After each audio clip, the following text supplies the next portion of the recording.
All right, so we went down to Los Angeles not too long ago, and we got to hang out at Quest HQ. That was an amazing experience.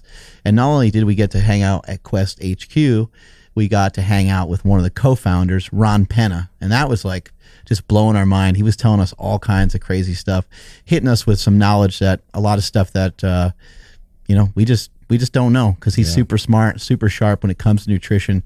And what an awesome thing that's the leader of Quest Nutrition.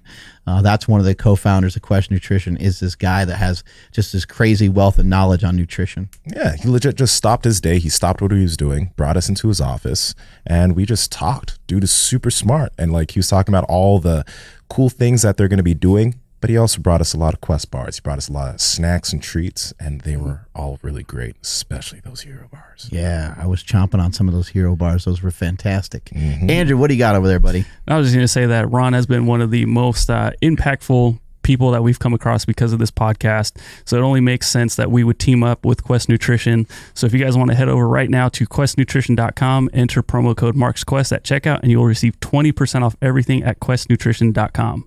You know, the gym over here has been pretty hot, you know, but I'm not wearing like a whole lot of clothes, and sometimes I'm able to take my shirt off, right? But with what you're doing with jiu-jitsu, you're all bundled up, right? You're like, you're in a gi and stuff, right? I mean, you must sweat out a lot. Yeah, jiu-jitsu on its own is it's a very, very sweaty martial art, right? You're wearing the gi, it's a heavy, heavy thing. So afterwards, you're typically drenched and the gi's drenched. But then on a hot day, you're sweating even more. You're losing even more like water, electrolytes, etc. It just gets bad, really bad. And we've been learning a lot in this podcast about the importance, and from guys like Stan Efferding, the importance of sodium. We know we need a lot of sodium. Are you taking in a lot of sodium, and you're finding ways to take in a lot of potassium? Like I think you're a fan of like coconut water and stuff like that too, right? Yeah, a lot of coconut water. I salt the hell out of a lot of my foods. I take some electrolyte supplements, but I add a lot of that because if I don't, I'm going to cramp up really, really bad. I'm just going to feel horrible when performing. Well, Perfect Keto has a great way of doing it too, where you don't have to necessarily buy coconut water that might cost $8 or $10 a pop.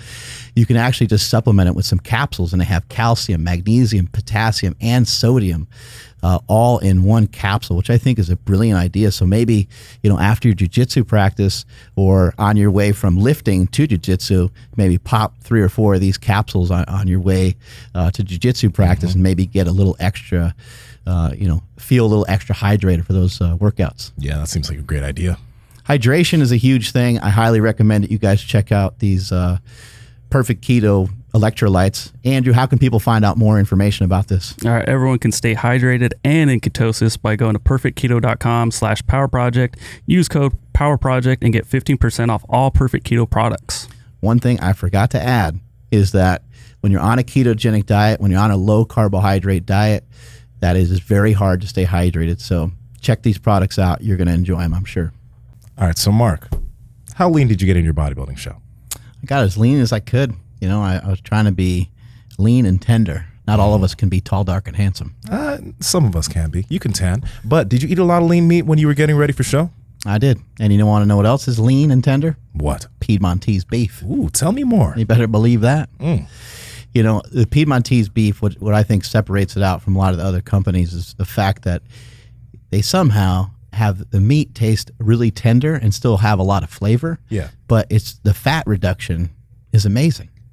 It's unbelievable how much less fat is in the Piedmontese beef versus some of the other companies. You look at their ribeye, right? Their USDA prime ribeye is normally 30 grams of fat. Piedmontese is 10. Saturated fat normally 14.5. Piedmontese is 4.5. They literally cut it in, what, it's a third of the amount of fat? Yeah, are these cows jacked and tan or what? Yeah, and the protein's more. Like it has 24 grams of protein in Piedmontese, and your normal USD prime has 19. That, I literally don't understand how these crazy scientists make this happen. Are these natty cows? I think these are natty cows from Nebraska, which makes sense because everything's bigger and better in Nebraska. Or maybe that's Texas. I think that's Texas. I don't know. But Nebraska Andrew, too, I guess. Where can they find out more about Piedmontese beef? All right, you guys can get lean just like Mark Bell and head over to Piedmontese.com. That's Piedmontese.com. Enter the promo code POWERPROJECT. That's all one word for 25% off your order, along with free 2-day shipping on all orders of $99 and above. Baby hands. What was Baby Hands? Saturday Night Live. Oh, yeah. Yeah, it's creepy. Yeah. Creepy, yeah, having little baby hands. Kind of scary. Yeah. What happened to John? Who? John Cena. Oh, yeah, he kind of fell off. No, Yeah, he's to get him back on there. He was like riding on here, I think. To make sure he's set on. There we go. There we go. Yeah, now everything's we're good. good. He might fall midway through the show. He might collapse. You never know. Not Cena. He's gonna hang in there. Yeah, he should be able to figure it out. Cool. So, I think that I've been lifting for a long time, but I don't know. I don't know if I've been lifting a long time now that we have you here. When did you start your journey? When did you start lifting weights? At approximately 10 years old. Oh, so wow. 1960. And then how'd you get exposed to lifting weights? I always thought about why, but it's probably because I saw it in like muscle magazines. Back then, we were getting in the newsstand, like I think Strength and Health, and some other Swedish and some mostly English magazines. And I must have seen those because I was bitten. Do most people in Norway speak English? Now. Yeah. Back then, probably not so much. But You spoke and were able to read English at a young age? We were already learning it in school, and okay. I studied it extra because I was so interested in this thing, and I was reading all the English and American magazines. I had Iron Man magazines back from 1936. I just bought back issues and kept buying, so I had them all the way since the beginning. Probably read every Iron Man magazine that was ever printed, except for maybe the last few years. Yeah, that's amazing. And you just got fascinated with it at the age of 10, and then you just would you try to find where do you go when you're 10 and you're into lifting weights? Like how do you figure out, pick up some rocks or something in your backyard? Practically, because there was no gyms. There was not even a weight set or a dumbbell in my entire town, as far as I know. Wow. My first dumbbells I made up when I was 10 was basically out of birch wood with the handles in between. You made your own dumbbell. Yeah, and I used to have it like in big, back then we had running water, but my mother had this bathtub, which is like a sink bathtub. If you've seen it from, probably here in the U.S., you would go back into the 30s, but since in the back country, where you had that kind of thing when you give kids bath, and that tub I filled with water, and I used to just keep the dumbbells in there so they kept, they had the weight on them. Right. Because otherwise they'd dry up and get too light. So you work with a lot of strong people because you have your own gym in Southern California. And do you make some of these younger guys, do you make them first make their own dumbbell? No.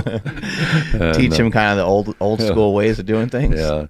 No, that's a long time ago. Yeah. I still have the first dumbbells that I ever bought, which was I think 3 kilo cast iron dumbbells, and I still have them. Do you kind of collect some of the, because you mentioned the magazines, do you collect some old weights and stuff too? I got a couple friends that do that. Yeah, I didn't, unfortunately. The things they have are because my older brother actually kept it, and I've got it back when he passed away.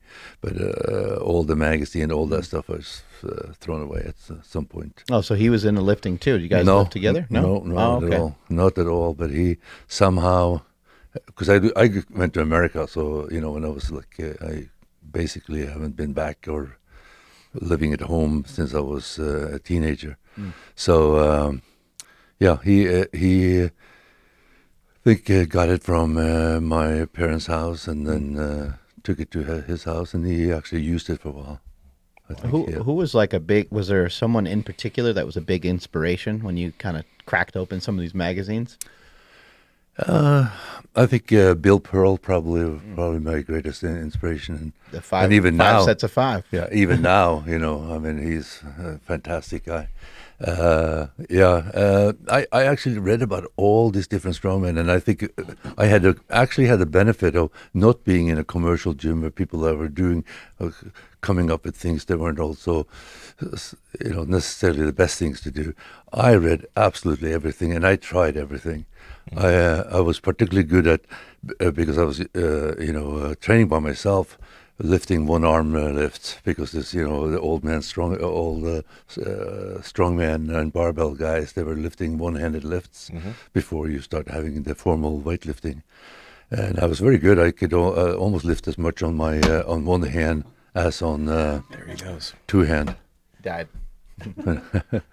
He bit. Yeah, he bit. John Cena just bit the dust. He was riding on my my microphone. He fell off. I don't know what happened there. Bill Pearl, I think he's the one that wrote a book called Keys to the Inner Universe. Yes, It's an interesting title of a book for a book that's about lifting weights, but I think sometimes that's the way that we view it because we're so drawn to it. Yeah, that's true. Yeah, that's a great book. I have a copy of it, but not back then. Of course, I Right. didn't have any of those things. But the magazines were very good, and they were, this would be pre-commercialization of bodybuilding and stuff like that. So the real articles were real articles written by people that really were doing what they said they were doing, and there was a lot of good practical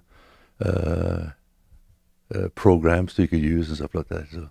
Did you find someone like in your area or in your town that, competed in some sort of lifting, or what was the next progression from there?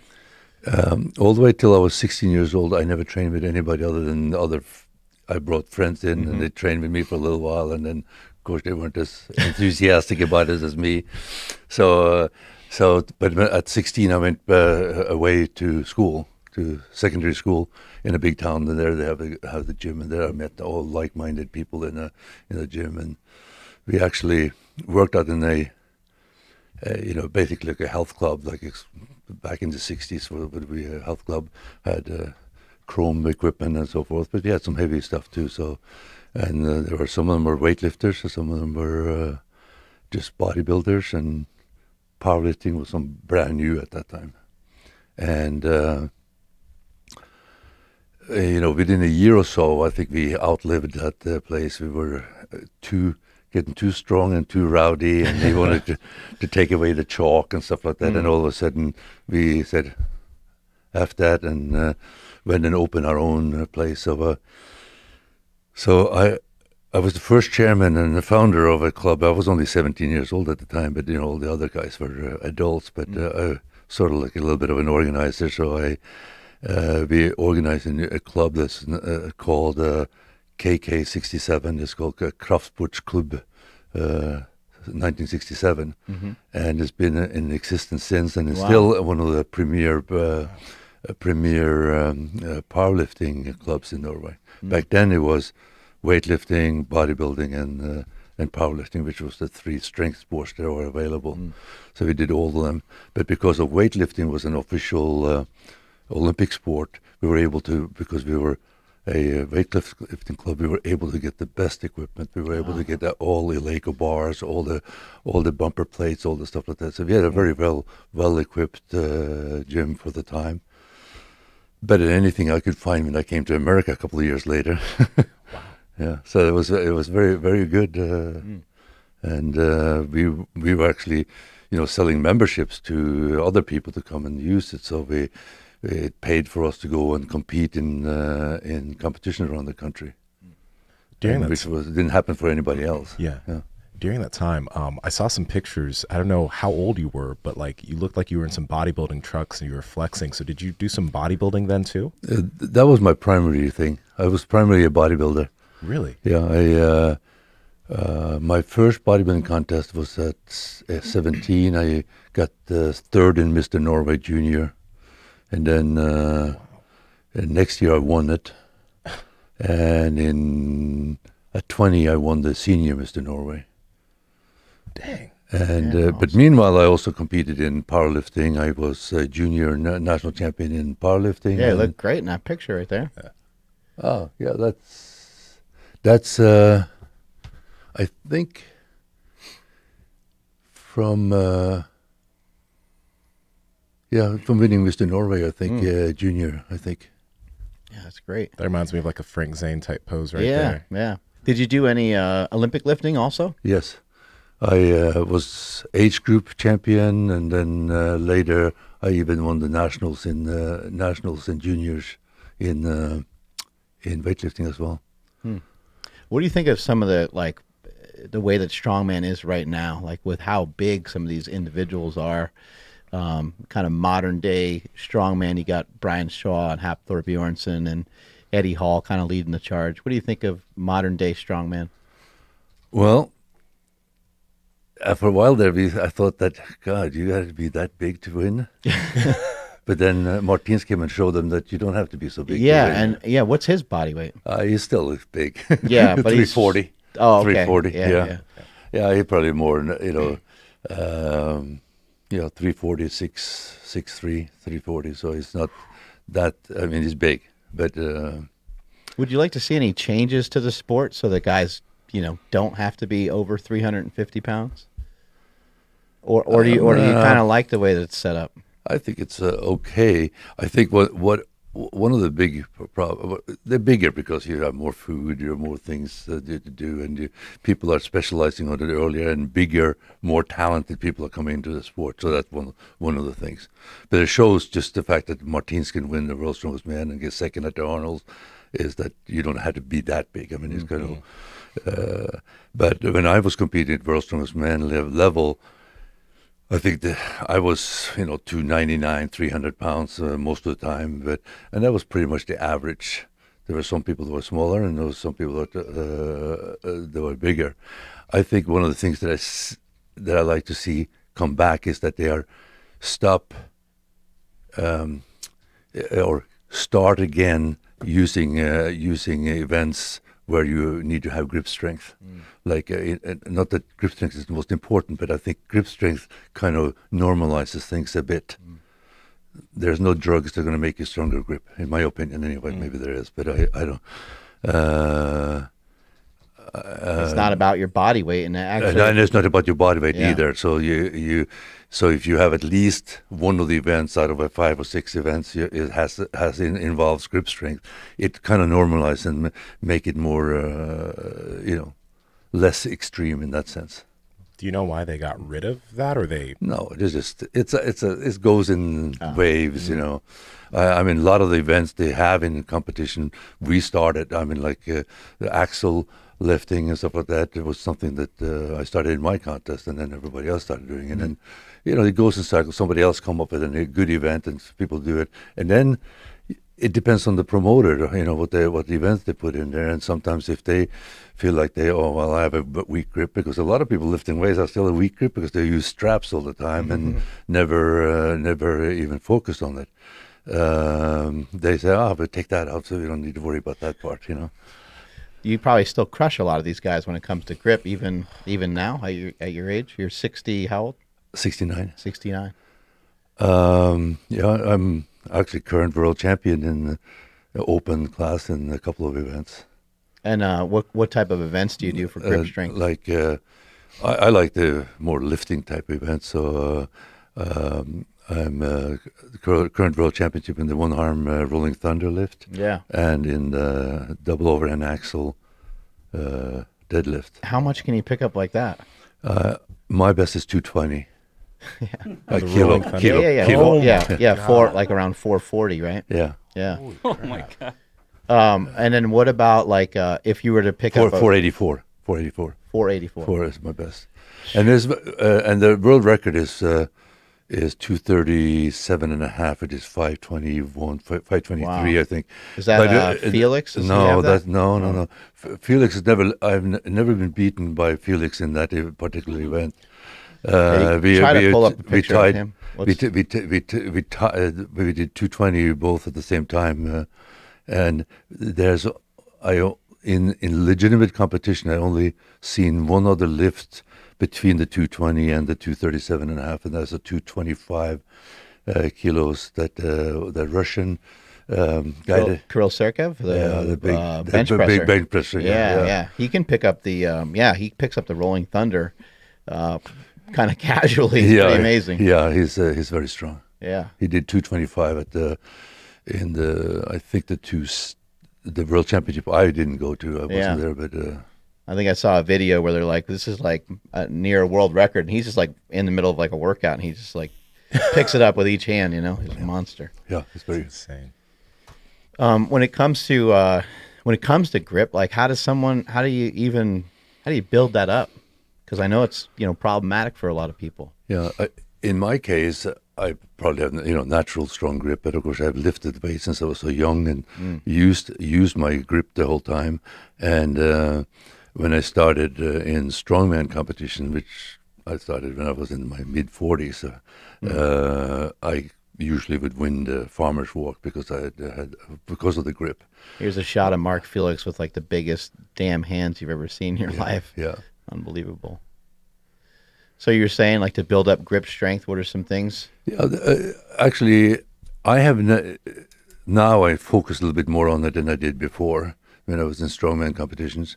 But the main thing is that you use your grip when you're training. There's really no reason for using straps on everything. You can see people in there doing pull downs with straps. They do everything to make it easier. But instead, if you want to be strong, you want to make everything more difficult. Mm-hmm. So easy way to do it. I hate to waste time just sitting there training grip. So I only do grip training, very limited, and a little more now than I did before. But before I never did any. I was just using Axial when I was deadlifting. I was using thick grip on other things, doing bodybuilding events. I may even do like lateral races with the holding the hub or the plate, just to work my grip at the same time. Because let's face it, if you're doing like a concentrated on your shoulder, the weight is very light. So why not get some grip strength at the same time? Mm. So you mainly employ like fat grips and just using thick grips. Yeah, do a lot of that type of thing. Yes. Where did some of these lifts come from? You mentioned the Axial lift. When you were doing Olympic lifting, were there other lifts that were in there that aren't in there anymore, like the continental press where you like take the weight and rest it on your belt and then you try to figure out a way to hoist it overhead? Did you? No, that was before my time. That was still before. No, but I still when I started lifting, they had three lifts. There was a press, the snatch, and the press. The press. Well, it's supposed to be a strict press. You clean it any which way you can. Oh. And usually you did a power clean for it, and then you press it, and you're supposed to just press it overhead. No knee bend, nothing. Wow. But they took it out, I think, out of the Olympics by 1972 because they were getting some guys were getting so efficient that they were lean way back. Yeah, they were doing like bench presses basically. And then it became, you're not supposed to bend more than a certain way, and then it became political who got the lift and who didn't, and they basically took it out. Plus, it's also very dangerous, so of course, the way it developed. If they kept it strict, it's a good lift. So people cheating with their lifts is not anything new. No. It's been around for a while. It's been around for a long time. Oh yeah, everybody coming up with something. They need to do that with the squat and powerlifting. They need to just get rid of it. Yeah. Everyone's always trying to cut them high, right? Yeah. How about the arch in the bench press? Have you seen like people's arches on the bench press? And the bar just moves an inch. Yeah. How about when it comes to like something like a bench press? Have you been able to be proficient at that too? Because it sounds like you're good at all kinds of different lifts. No, I've never been very good at bench press. I always liked bench press, but for the last 20 years I haven't really done much bench pressing because in strongman you don't really need it. But I like bench press as an exercise. My best bench press in competition was 222.5. That's over 500 pounds. Yeah. No, almost. Right? I think 490 something. Yeah, right. Yeah. 490. Wow. 490. Yeah, it's amazing when you talk to people that are strong, when they say they're not good at something, they're like, I only squat like 700 pounds. What about squat? Same thing. about 700 pounds. Yeah. Yeah. Wow. Yeah. So, officially in competition, I think other than in strongman, of course, I lifted more, but there all kinds of cheating and you don't really know what how it's done. But for that kind of lift, for competition squats, 705 is my best, or 320. Something I really love about Strongman is they're like, hey, like whatever the hell way you want to get the weight up, just do it whatever way you can, right? Yeah, right. So like I've done, in squatting cars and stuff like that, and for max weight and stuff like that, I think in Ireland, I remember going against Sven Carlson and Big Glenn Ross. Ross of about 450 pounds, huge squatter and stuff like that, and probably squat 1,000 pounds. Even back then, could do 1,000-pound squat. I was very competitive when it was that type of squat where it was not normally depth, and I think it was from bottom up. Wow. So it's more of a, it's just Right. really a strength. It's not a technique, but just strength type of thing. So, yeah, so I had a pretty decent legs strength from that standpoint, but it never been that great in powerlifting. Of course, I didn't start really doing powerlifting and learning how to do it properly till in my 40s. So, How much weight can you do on a regular deadlift with a regular bar, double overhand? Have you ever tried that? I never tried for max, but I used to train with Josh Bryan. Yeah. Oh, yeah. Very strong when he was training, and he came and trained with me and stuff like that.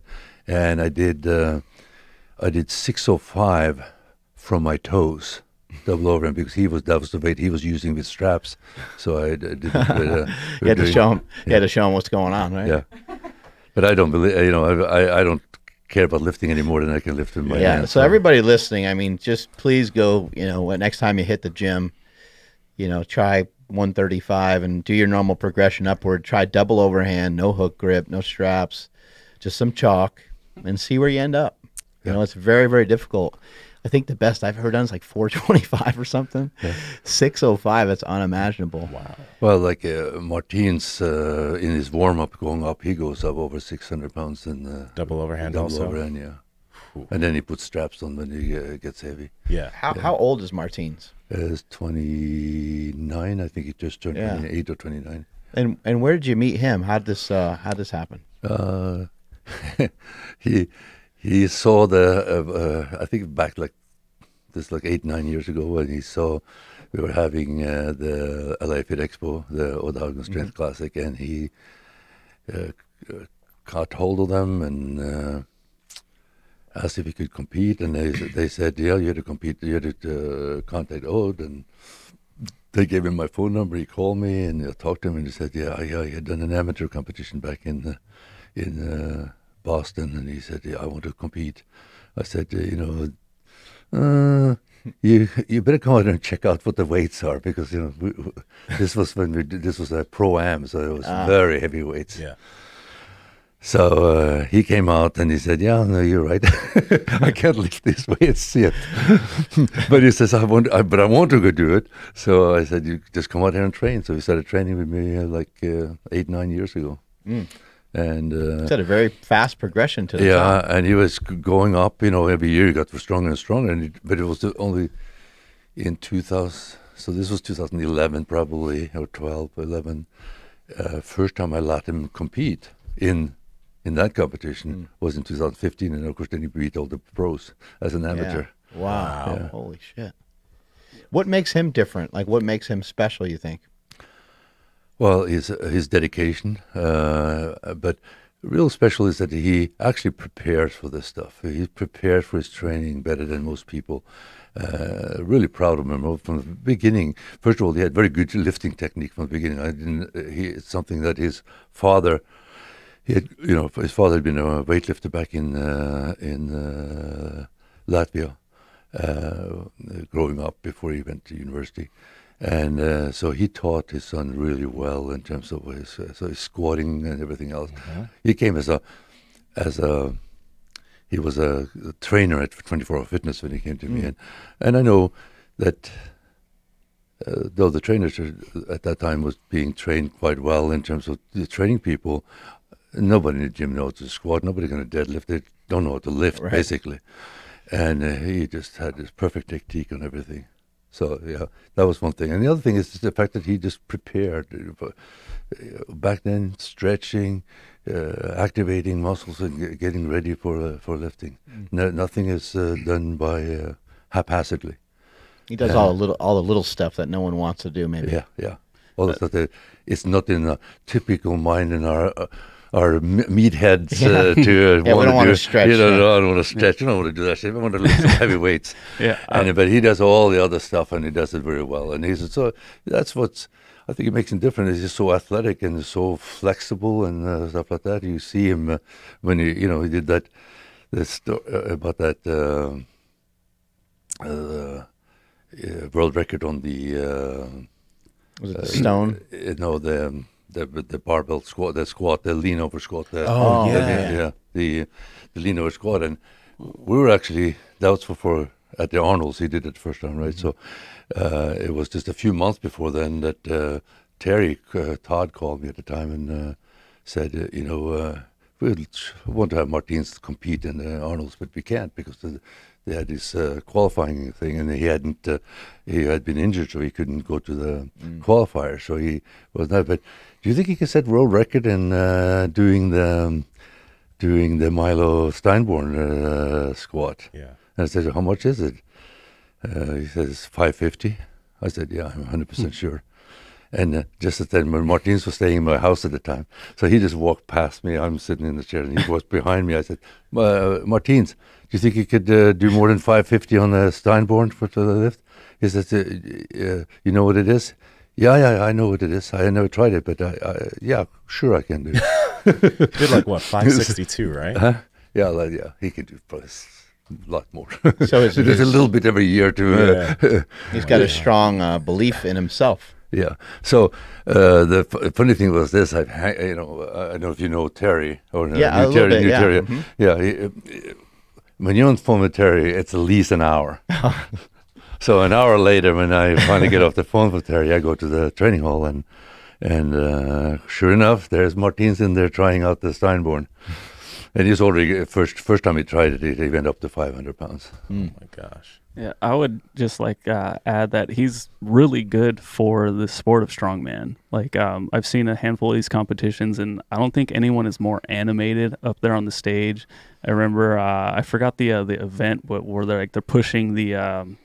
Again, I don't know what it's called, but they're just going in a circle. Oh, yeah, the Conan circle. Yeah, okay, yeah. So that's the one. The true Conan circle at the Arnold's. Yeah, yes. He destroyed that event. And then, you're looking around, I think Half-Thor is getting ready to go. And then you look up, and he's just at the top of that circle, just screaming. Ah! And it's just he got everyone so fired up. And you don't see that from any other competitors. Yeah. You'll see Half-Thor and Shaw, they'll get excited, they'll scream, they'll do whatever they got to do. But nobody really takes it quite like that. And I think that's so important for the strongman sport right now. There's really nobody else like him. Yeah, he's a good personality. Yeah. And he's a good guy, first of all, but it comes across when he does the videos and stuff like that. His personality comes through, and, people maybe one thing on the air and something else outside, but he's a good guy, generally speaking. So, does he what amount of conditioning is required for strongman? Because some of the events, seems like it takes a tremendous amount of conditioning. In my small understanding of strongman and doing things like farmers carries and stuff, it seems like you got to be in shape for the sport too, right? Yeah, you got to be in good shape. It's a fitness for the sport, obviously, and that goes with hours of training, training the events and the accessories.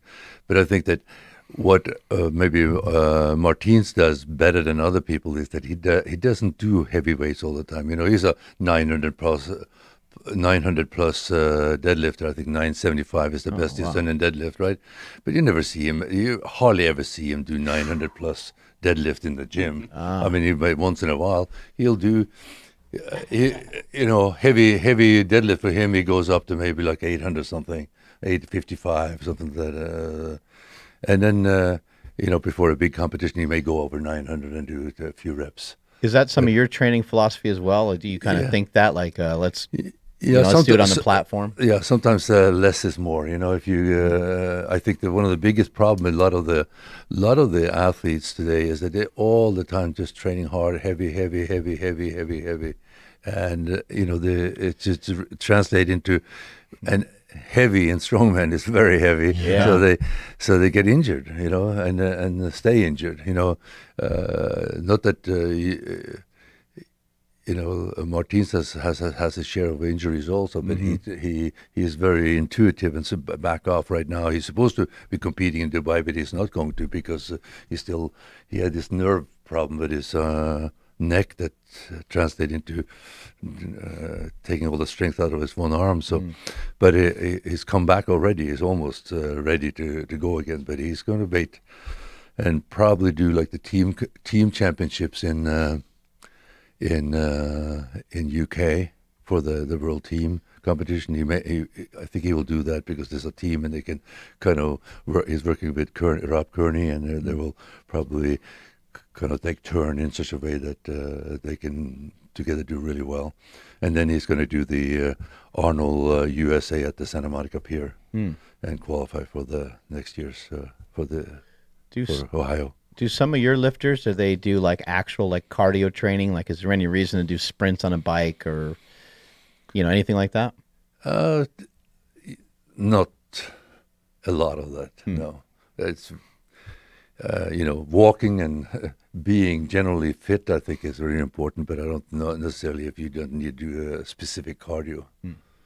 How about like for a lot of like maybe undersized strong men that are listening to this, and they want to be like Martins, or they want to be able to, you know, compete against bigger individuals? Is there anything special that they need to think about in their training, or they just need to work hard? Well, they need to work hard, obviously, yeah, but I think that less is more sometimes, and if they're smart and learn the events better technically, there's always mechanical advantages to a lot of things. Now, Martin's weakness, or he considered his weakness, is overhead. But at Arnold's, he get 2 reps at, what is it, 450 on the log. Oh, wow. You know, so I mean, and win it. It ties with all the other guys. So, but a lot of times you'll see him doing more technique on the log because he doesn't have the press, so just the regular the static press of some of the other guy like Thor, half Thor, for example. He uses no technique. I mean, I think his overhead could be so much higher if he actually learned how to do properly. But he's so strong, he still win without doing it live. Yeah. But you could see it in training when he and Martins trained together. They were just super heavy. I think there was a log. They were doing log lifting with maybe like 370 or something like that, and they're doing reps and doing sets. And I think they were supposed to do five reps on 5x5 almost on it. I think that's what they were doing. I could be wrong, but it was something like that. And Martins, easily did 5 reps, and then Thor barely could do the first set with 5 reps because he's just pressing it, and it's very not very efficient. And then the next set, Martins does the same thing, and the next thing, and next set, and Thor's performance steadily went down because he was all depending on his strength and not using any technique. Yeah, I think that's a big thing that people can get from that, because like you said, he's not doing heavy work all the time, but his technique, and Andrew and I, we were on Martin's Instagram yesterday, and I was looking at his lifts, and it's just the way he moves. You can just tell that he just moves so well for the size that he's carrying. He moves like he's 100 and something pounds as a weightlifter, but it's crazy how good his technique is. Yeah, that's if you're smaller, you got to be better. Yeah. Yeah, and in strongman, you can be just as good as anybody else. I think that. What's happened with the deadlift over the last few years? Because you're mentioning that Martins does around a 900-pound deadlift, but the deadlift really exploded. Like a common deadlift for a strongman, I would say maybe maybe like 5 or 8 years ago was like 800, and it was a little more uncommon to see 900, and you weren't really seeing now. Yeah, now it's like I think there's been 4, 5, 6, 7 guys to hit up over 1,000 pounds. And what has happened is that over the last 5 to 8 years, they started having a deadlift in every strongman competition. It's become like beside stones is the main event, and to some degree that's unfortunate, but it's been great for us for deadlifting. I think he has this, deadlifting is just unbelievable. Where the level of deadlifting has gone to. That's because they train it all the time, and but I think it does require a special body type to be really good in it. I mean, some people do much better on the deadlift.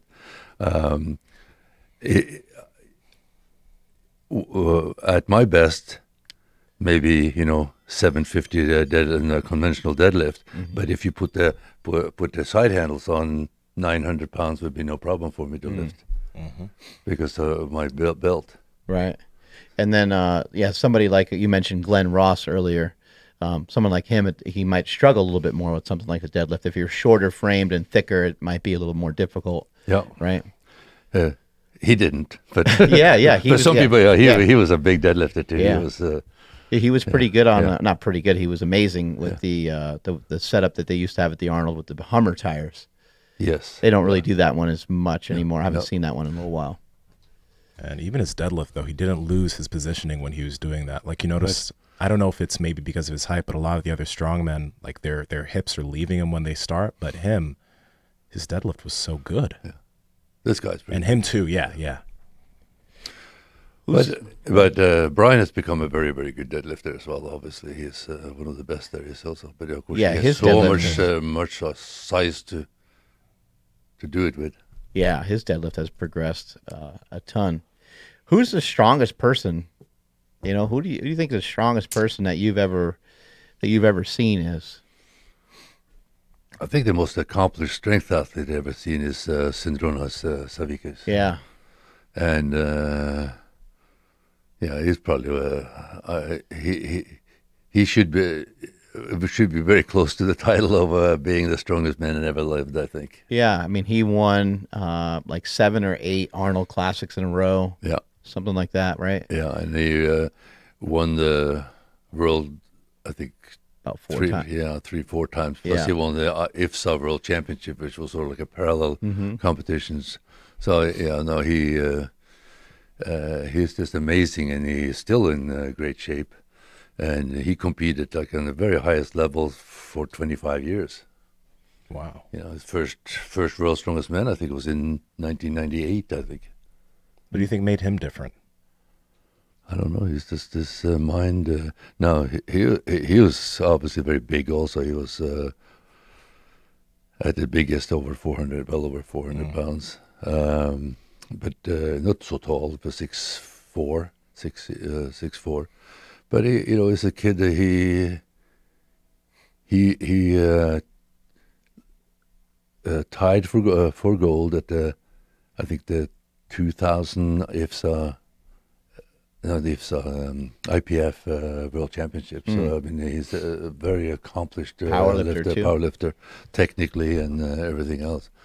And he, but the amazing thing is, like, look at his terrible overhead, but he's so strong.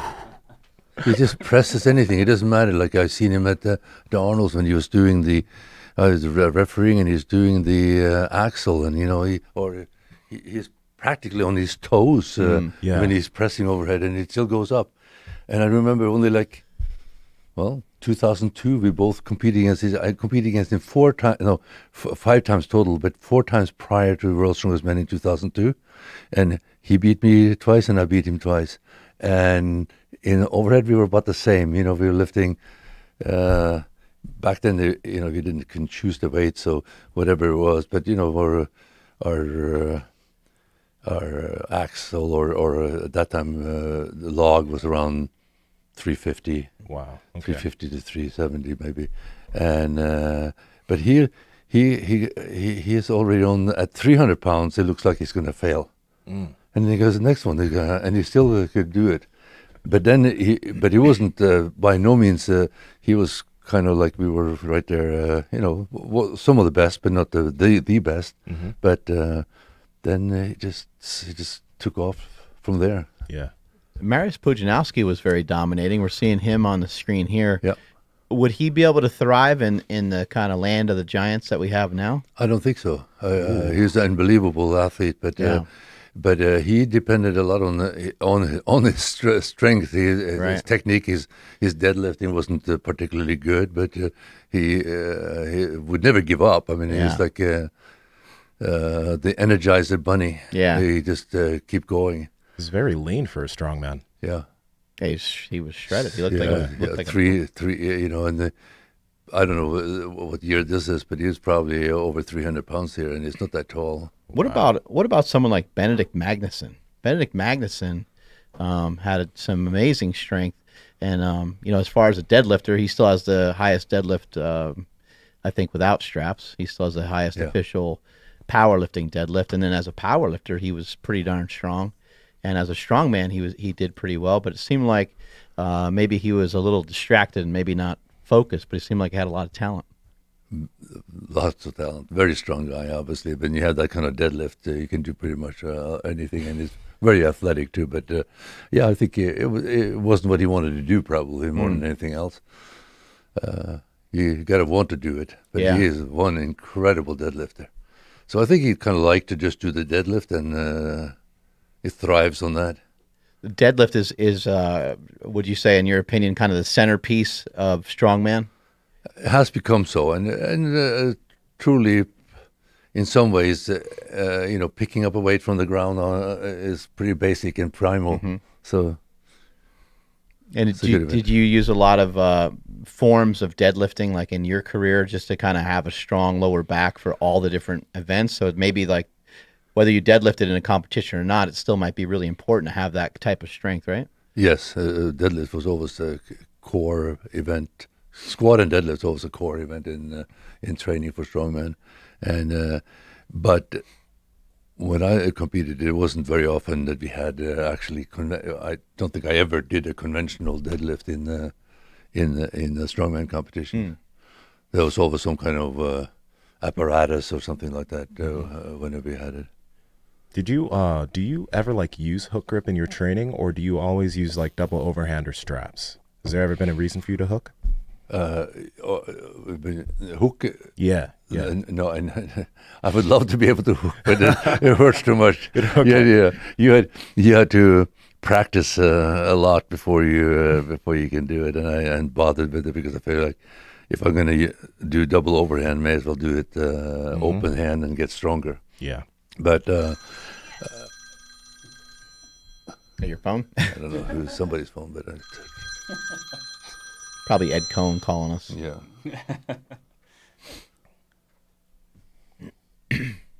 That's funny. Earlier he was saying that Ed I'll Cohn turn it off. is basically, like what was like a 6'8" person stuck in a 8 person's body. 6'4". Oh, 6'4", there you go. Yeah. Because they got like the same hand size, but of course, Ed Cohn's like what, a foot, 2 feet shorter than you. No, 2 or 3 feet shorter. Yeah. He's gonna stab me next time he sees me. a foot shorter. I don't There you even go. think we've talked about his hands on this episode just yet.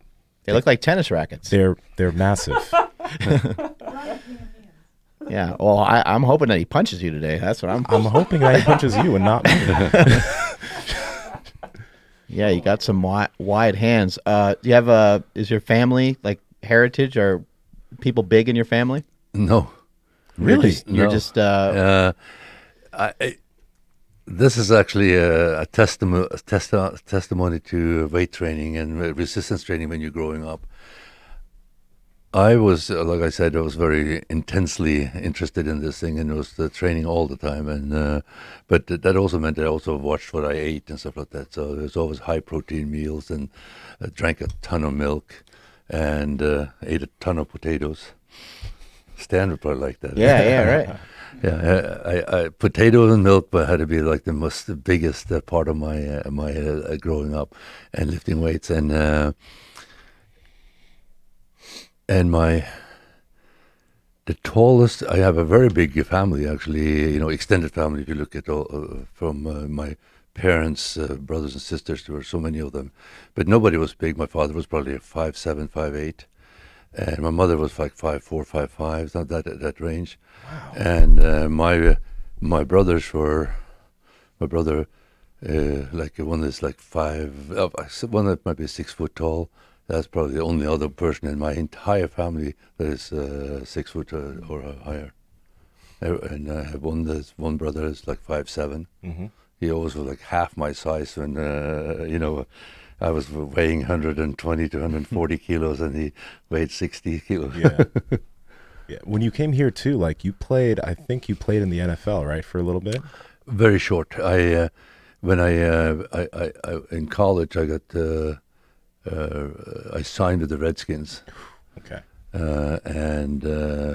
But didn't pass the physical during this. I went to many other camps and stuff like that, but I didn't get on the squad because I tore my groin running track in the conference championship. I tore my groin in the finals. I got the finals in the 100-yard dash in college. And but in the process, tore my crack. I didn't do that much training on the running. I was doing most lifting, but I was very fast. But it's, not very efficient probably. So yeah. I tore my groin really bad and it wouldn't heal very fast. So I didn't make it. And I came to California and then next year I went and tried out for the 49ers and signed as a free agent with them, played a few games. Mm-hmm. Had a bad ankle sprain that put me into injured reserve, and then was let go after the season started. And of course, I didn't get picked up. Gotcha. So because, but I could have probably gone back the following year, but I went to grad school instead. Okay. Did you play football in college? Yes. And so you went. It was a small college. I was the first time ever somebody signed NFL from my That's really college. rare. I mean, a lot of times people that go professional in a sport, a lot of times they've been playing it since they were really young. Yeah. You didn't have exposure to American football until you moved here, right? Did Yeah. you start, No. Did you play in high school? No. I was here 1 year in high school as an exchange student, and I played then. So I had a little bit idea what it was. When I came back to come to college, I had to go back and finish high school in Norway too, because I graduated from high school here, and then I had to go back and finish school in Norway, and then I came to college. And when I came to college, I had just won Mr. Norway, and all I wanted to do was do bodybuilding when I came here. But like I said, there was no weights, and the weight room was so poor that when somebody started pushing me towards, hey, you should come and play football, I went to start playing football. Yeah. Well, didn't have much success the first year because they put me like in middle guard, I remember, like in the defense, and I had clueless what was happening around me. I just could knock the crap out of me. I mean, the strongest, the fastest guy on the team, but I was not totally inefficient, right? So they figured out they pulled me out and put me on the outside as a defensive end, outside linebacker type position, and then I excelled for the next 2 years, and NFL started looking at me. After that, did you head into more Olympic lifting? Did you head straight into strongman training, or was it bodybuilding? It was pretty much bodybuilding. Yeah, and I just did everything else as well. So in college, like I said, it's like I bodybuilded. I competed in AAU Junior Mr. America while I was in college. I think it was in the middle of the football season. So you imagine I wasn't exactly in best shape, but I competed, and I met a lot of guys that became very big in bodybuilding from that time. But anyway, I also competed in wrestling and competed in track. And in track, I like I said, I ran 100. So I ran a relay. I ran 100. I high jumped, shot put, and discus. Damn, that's a lot of range. So in shot put and discus, of course, I was in our conference. I think I won every time. I think I had mostly like almost undefeated. But I was competitive in 100-yard dash too. Why do you think some of these other countries are so strong? You know, like Norway and Finland and Iceland, and got any theories on that? I don't know. I think it's just a focus. But there, there's a lot of. There's also genetics, obviously, but the Icelanders, it's like only 300,000 people there, and they are so many people there, so strong. Not only strong, the CrossFit girls are like unbelievable. Yeah, they're crazy. So, and there's also some guys in CrossFit from there too, but that's very unusual, and it's survival. Right. Yeah. Maybe it's sort of the same with African American here. They survive some incredible things over 400 years that make it's only the strongest guys that survive. So that's why you have a very, very, very lot of fantastic athletes. Mm-hmm. But it's it's sort of like your circumstances. I think in Norway seems like of course Icelanders and Norwegian are essentially basically the same in terms of or they may be more Norwegian than Icelanders may be more Norwegian than Norwegians, because Norwegian gets mixed, is closer to the continent and is more mixed, and the Vikings brought back more people from all over the world. But it seems like in just like pure strength sports, when most of the Scandinavian focus on that, they get very good at it, and also in very endurance sports and stuff like that. Mm. Because you've seen some fantastic endurance athletes, and of course we have them with the best cross-country skiers in the world, and so forth like that. So I think it's just a matter of obviously there's people what people focus on. Yeah. What about Mikhail Kokylev? He was pretty damn good at like a lot of different things. He had Olympic lifting background, strongman background, powerlifting background. That's a pretty well-rounded strength athlete. Very similar to Martins in the sense of his technique and stuff like that. But he was a very accomplished. He was all-Russian champion in Olympic lifting, and I think he didn't continue the Olympic lifting because of getting busted on the anti-doping type program. But great guy, fantastic athlete, and again, when you first come into strongman, it was very interesting. You can see him in a competition, and he's doing deadlifts, right? And you're looking at him doing it. It looks like he can do 50 reps. He is 9 reps, and they're like absolute picture perfect, and they look like there's nothing. And then the 10th, and then stop. But that's from his. He got over that, but that's how he in the beginning. Because in Olympic lifting, they don't stress on anything. Yeah. If it isn't done, it's not done. You can't press out. I mean, any little press out on the jerk or on the snatch is no lift. So they don't do it. So they learn. They're like disciplined. You done. Yeah. If you have to struggle, stop. It's no lift. So on the deadlift, obviously, it is a struggle, right? So he has this fantastic technique on deadlifting, but didn't have the idea that you gotta just struggle to finish it. And of course, he finally, this is probably an example of it. It looks like every rep is like nothing, and then he stops. He always makes it look beautiful. Yeah. You're like, oh my God, how's he able to lift like that? Yeah. As a training I just love to watch him deadlift. It's just like Martins too. The same thing. Yeah. It's his perfect form. There's 8. God, you got the right video. I think it's exactly the video. Probably what I'm thinking about almost. That barbell is sitting in our training hall, by the way. Oh, wow. Yeah. That's cool. It says 9, and it looked like it was nothing, right? Yeah. Right.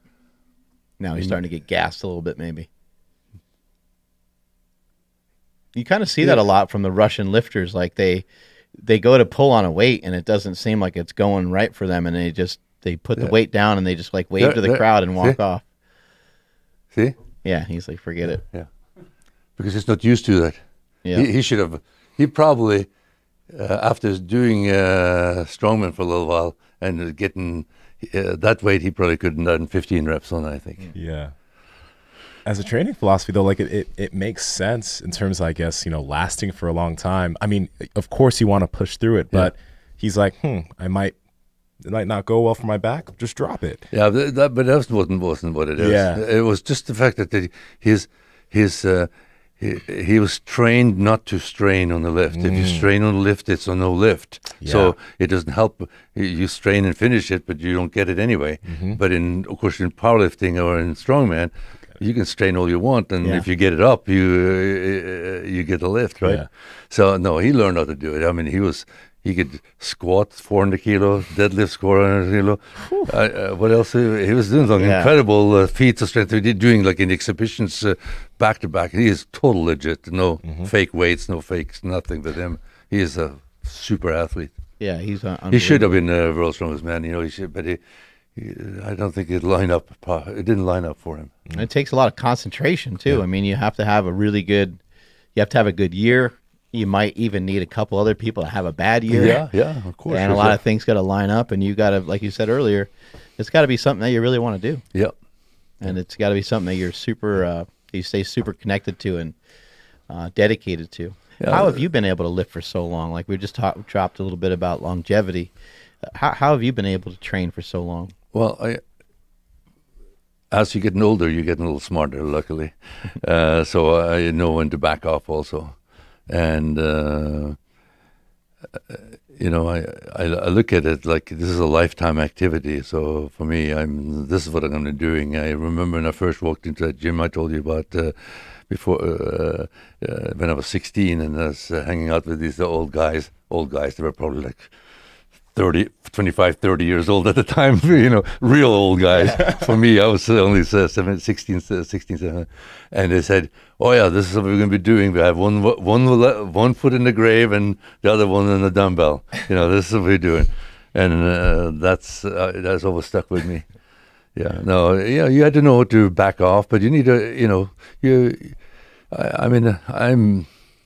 I found myself, overdoing it at times also. You think you at one point and you get off and then you come back and you try to jump right back in. You don't take your time to build it back up. And I'm certainly guilty of that as well. But I think common sense has prevailed most of the time. So that's why I'm still here. You look like you're in pretty good shape right now. Or do you pay a lot of attention to your nutrition as well? Yeah, I watch what I eat, and I'm trying to keep my weight down a little bit. And I'm down around 120 kilos right now, 265-ish, and which is the lightest I've been in a long time. Wow! But I also kind of getting back into Ciclo training because I was off for almost 6 weeks, 4 weeks because I got ill after surgery. And really couldn't train. And then I had to travel for 2 weeks and go to Japan and go to Russia and do that stuff. So I didn't have it. So it ended up being like 6 weeks of not really any kind of focused training. And it really, at nearly 70, it affects you more, I think. I mean, I could have done that in the past and probably not felt much of it. But now I feel like I really had to build up from scratch. What do your children think? Are they sometimes like, Dad, like, dude, you're nearly 70 years old. The fuck you doing? Crazy. Do any of them work out? Yeah, I think all three of them are active, but none really. Not weight training. No, not really. How about the surgery? What was the surgery on? The surgery was actually just getting rid of. I had like a lipoma on my shoulder and on my back. I've been there for 35 years. I remember when I started seeing it, but it hasn't really changed. And every time I talk to the doctor, they say, "Yeah, no big deal. You can take it out, or you can leave it in. It's obviously nothing wrong with it."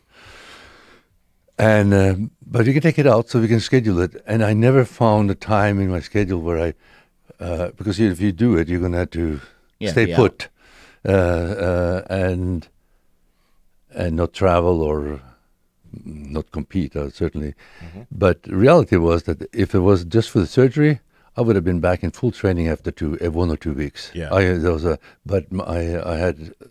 the anesthesia shut down my urinary system. Oh, yeah. Wow. So the worst thing you can happen to you, I guarantee you that it was not a nice thing. Yeah. Yeah, so I really couldn't do it. I've been walking around with a damn bag down my leg for a month, Gotcha. Yeah, brutal. Yeah. No, the surgery was totally perfectly fine. The doctor said, never anything seepage, no nothing. It just healed like in a few days. I swear I could have. I would have been lifting based on what he was telling me ahead of the surgery. It was many weeks. Yeah. Based on what I saw, it would have been a few days, and I would have been lifting. I would be a little careful, obviously, because you don't want the incisions were pretty long. They were like up to 4 inches, so that's pretty long. So you wouldn't want it to be tearing open, but nothing. It was very good, but my body shut down, so I couldn't do anything for a month anyway. So How'd you lose weight? just careful with eating. Just paying attention. Yeah, paying attention pretty much.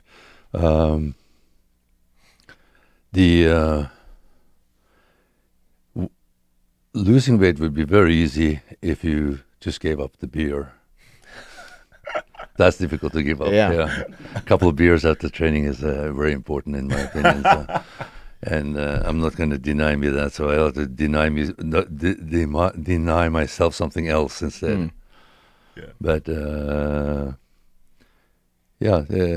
I could probably lose another 10 pounds probably, but this was actually my goal, to get down to this weight. Yeah. So I see if I can stabilize at this and get strong at this weight. And it's hard because now you're starting to work on getting stronger again. Yeah. And then you're going to want to kind of like pack on the Yeah, sides. it comes on really fast too when you're doing that. So if you're trying to keep it down, that makes it a little harder to get the strength, I think. Yeah. Back in '99, that's when you won America's Strongest Man, right? Yeah. Do you remember what your nutrition and your training looked like back then? Yeah, I very similar to now actually, in a sense. I was training specifically for strongman, but I also did some, But I used to, I adapted pretty much West Side way of training to strongman. Oh wow! But I involved, but I did the squatting and the deadlifting and the bench press and stuff like that. But it was also had the log lifting and all the other stuff. So it was really geared towards strongman, but using and I think one of the things we were talking about longevity that I think it's very important. I do a lot of explosive work instead of just very heavy stuff. So I limit the amount of absolute lifts, and that's the same back then. I would maybe do kind of once or twice a week of some kind of absolute, but most of the training were dynamic speed training. Wow! And at lighter weight. Yeah. And do you continue to maintain that through your training even today? Yeah. Oh, wow. Yeah. I still use bands and sometimes chains even and stuff like that to moderate my training. So maybe just deadlift like 2 or 3 plates with a band on there and just move fast. Yeah. Like move with proper form and move as fast as you can. Fast as you can, yeah. And then you do that on squats and stuff like that too, here and there. And some bench pressing and then some of the overhead. I don't do as much overhead because I had a problem with my shoulder, but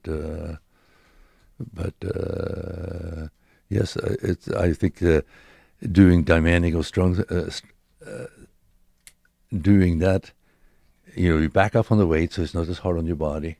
You really get almost the same results out of it. You do have to do the heavy stuff to be able to be used to doing heavy stuff, but you don't have to do heavy stuff all the time. And you can see the same thing with Martin, so I don't think he thinks in it in the same terms, but he's doing basically the same thing. He's working technique and speed and stuff like that.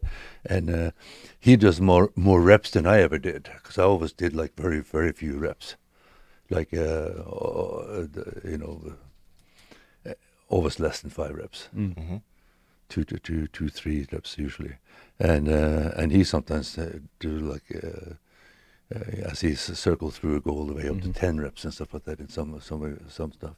And doing more reps can help keep the overall amount of weight that you're using down. That's the same way too, right? Yeah. But kind of the same idea. You back off quite a bit. Right. Like I see him now, like because he's trying to get back. He, instead of doing regular squats, he's doing front squats. But he put on five plates and does 8-10 front squats with weightlifting style. So it looks pretty impressive. Yeah. It's really good. Yeah. How do you think he's going to fare this year? Because now, I mean, I know that he wasn't a surprise before, like he was a formidable athlete already, but now it's like he won, so now he's got a bullseye and he's not going to, like, quote unquote, surprise anybody, so the competition level is probably going to get a little stiffer. Yeah. I think his best competition is going to be from Mateusz and from Half Thor, Mateusz Koskowski, and this new kid from Ukraine, Novikov. It's incredible. Small guy. He's I don't know, he's 5'10" maybe. Yeah. And under 300 pounds. Unbelievably strong. Wow. Yeah. So there's a lot of young guys, and then Tom Stoltman from so the competition could be very stiff. I think, but I think the Martins, if he's healthy, he could take both the Arnolds and the world strongest man. Yeah. But I mean, you had to be healthy and you had to hit it right. Yeah. But he's good in every event. He's not like he doesn't have any weaknesses unless he has an injury. Mm-hmm. On that note of injury, because like you were mentioning it a little bit, how do you generally approach that? Because obviously it's going to happen here and there, but how do you approach like your rehab? I know it's a really general question, but are there concepts that you use to work past it? Yes, I think it's really important that you don't quit doing all the stuff, because that's typically what people do. Oh, I'm hurting my back, so I can't do anything. Well, you can figure out how to work around it. Mm-hmm. You got to work around your injuries. You got to work around the muscle. I mean, if you work out and you do anything, it's better than nothing. Mm. And if you are injured, you got to continue working out, and even the area, but you should try to avoid hurting it. Yeah. If you can avoid hurting it, I think it's all good. As long as it doesn't hurt, it's all good. Mm-hmm. I'm not talking about it's going to hurt when you, no pain, no gain type of thing. But when it comes to injury, it's a different type of pain. That pain you don't want to have in your training. You don't want to irritate it. You don't want to continue, because it's going to be a never-ending problem. Mm. But if you can train and you do everything you can, as aggressive as you can, without feeling the injury, I think you'll rehab much faster. I came off of, I was 56 when I tore my biceps, and rehab. And I said, oh, shit. Because I'd been thinking at that point, I said, if I have a big injury, that's probably what's going to stop me from this. Mm-hmm. I tore this up. As soon as I had it done, and that's what it is. I had to go with the doctor and get it rehab. I was totally motivated it's going to come back. And I geared my, as soon as I was out of surgery, basically, and off the drugs, which it takes a couple 3 days to kind of like get away from the pain medication, or get them out of your system so you can function properly. I started training, and the only time I put anything on my arm was when I was squatting and doing things so that I could. I put I didn't have a cast on, but I had this cast you put on, and you put it on when you're training so you don't hurt it. So I did squats on my Viking press machine. It's like a leverage squat type of thing. I did deadlift on that with one arm and used straps so you could get some weight up on it.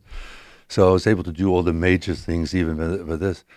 When the doctor said that I'll release you for rehab 6 weeks. That's the standard. In 5 weeks, I told her, I said, you got to release me. I got to get to rehab. And when I went into rehab, 5 weeks, 1 week earlier than I was supposed to, the physical therapist tested me. He says, you are 99%, you on everything, your range of motion, everything is, perfect. I can't do anything for you. I can take your money. You can continue coming here, but I can't do anything for you. Whatever you're doing, continue doing it. And in 12 weeks, after 12 weeks, we had a setup with stones, and I did a series of 6 stones at 12 weeks, full weight from low 200 to 400. Wow. After tearing your bicep. Yeah, and that was 12 weeks. Wow. That's one you know, a little more apprehensive. Probably wasn't as fast as I was before I did it, because I was really concentrating to make sure I had it right. Yeah. But I did it. And I noticed that some of the guys coming back from it, I think they're not approaching it right. You need to activate it. You need to make sure that you don't hurt it. But because when you cut things and put it back together, a lot of little things get deactivated. We have a lot of little muscles that we really don't know what they are. Right. And those little stabilizers and connectors and stuff like that, they get so bad. So if you start doing it, when you start doing it, you can start doing it with 1 pound. You know, doing curls with 1 pound or with no weight. You can't go with 5 pounds, even if you can do it, because all of a sudden you start hurting. Well, Right. It's nothing getting injured, but you're hurting those muscles. They are so deactivated you can't do it. So you got to be really, really careful and go really, really small steps, but start really, really low. But then you can go really fast. I think be very aggressive. Do you ever figure out or sit down and think about like why? Like just why? Like why are you doing this? Like why have you lifted for so long?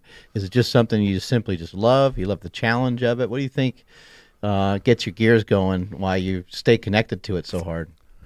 Well, I think it's. I think I kind of decided that that's who I am. You know, I'm strong, and that's. If I lost strength, I would lose who I am. I think. I think it's. So you sort of gotta keep lifting. Yeah, gotta keep doing it. What's the craziest person you ever met in this sport? Because there's got to be a couple of. Like when we watch this sport and we see the guys bleeding out of their nose and we see someone, you know, yelling at the camera and stuff, you had to have run across some wild characters or seen some wild stuff. Like what's the kind of craziest person you've run into? That's very simple. Johnny Perry. Oh, I've heard Heard of him? Well, I couldn't tell any of the stories that he tell because they are too absolutely wild. But I do have one story. He. You gotta love people like that, right? This is in 2001, right? Yeah, right after it was actually like 9/11. Yeah, so this was like around the 17th of September. Okay. They still had this big strongman thing in St. Louis, and we flew in from Europe. Me and Sven and some other Europeans. We flew in to compete in it. It was just to show support for 9/11 and stuff like that. So they had it in St. Louis, and Johnny Perry was in it. And one of the events we had was this platform squat, you know, where they had the girls sitting on top or stuff like that. So it was like really heavy, went up to really heavy weights. It was a partial squat, but it was very heavy weight. And something popped in his back.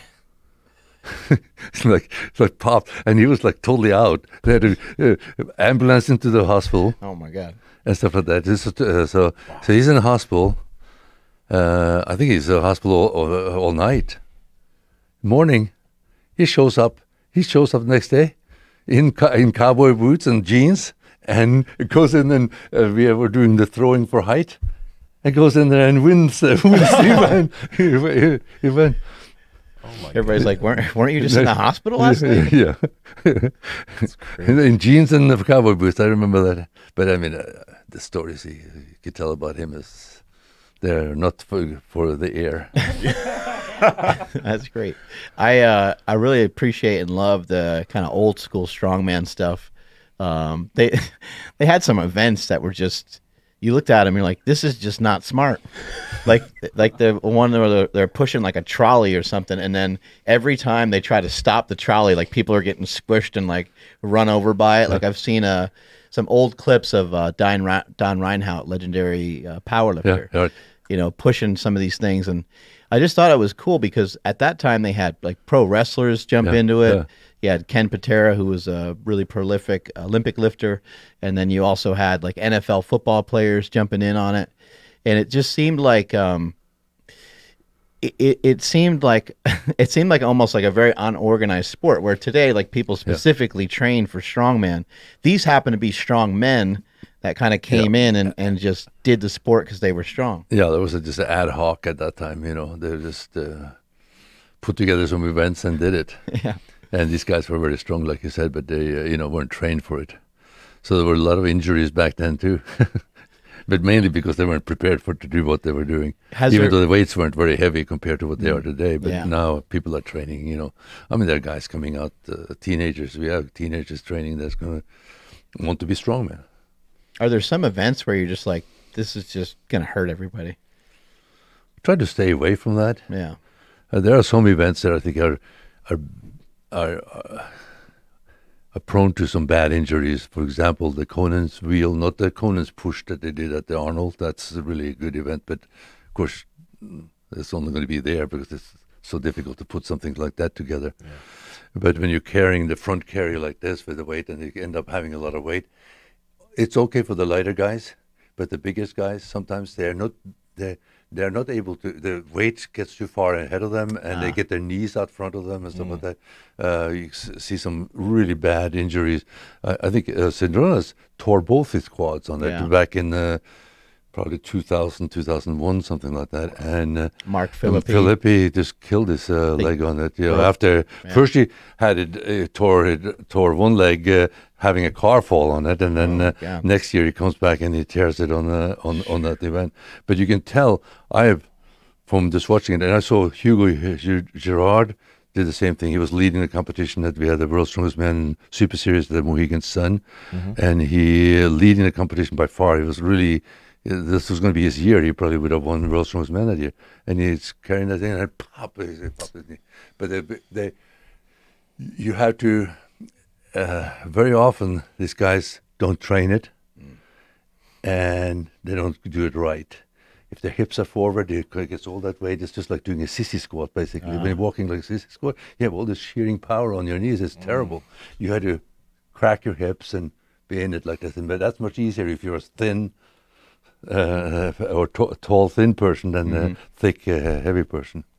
What do you think would be the best way for somebody to train for an event like that? Like using a Zercher or what? Yeah, Zercher, but you got to do the event basically, or do things like that and learn how to walk without sticking your knees way out in front of your toes. It's the same thing with squatting. You got to keep your toes back, your knees back, right? And when you start walking with this, with 600 pounds in your hands, and you make a wrong step, and your knees are out front, it's bad. You mentioned utilizing the West Side Barbell method. How have you done that with Strongman? Because I know, we have these events, and you said it's important that you practice the events, but a lot of the events, especially particularly when it comes to World's Strongest Man, maybe you don't even know what you're preparing for, but I guess there would be 4 or 5 similar things that you'd be preparing for, right? You got a carry, a overhead press of some sort, right? Right.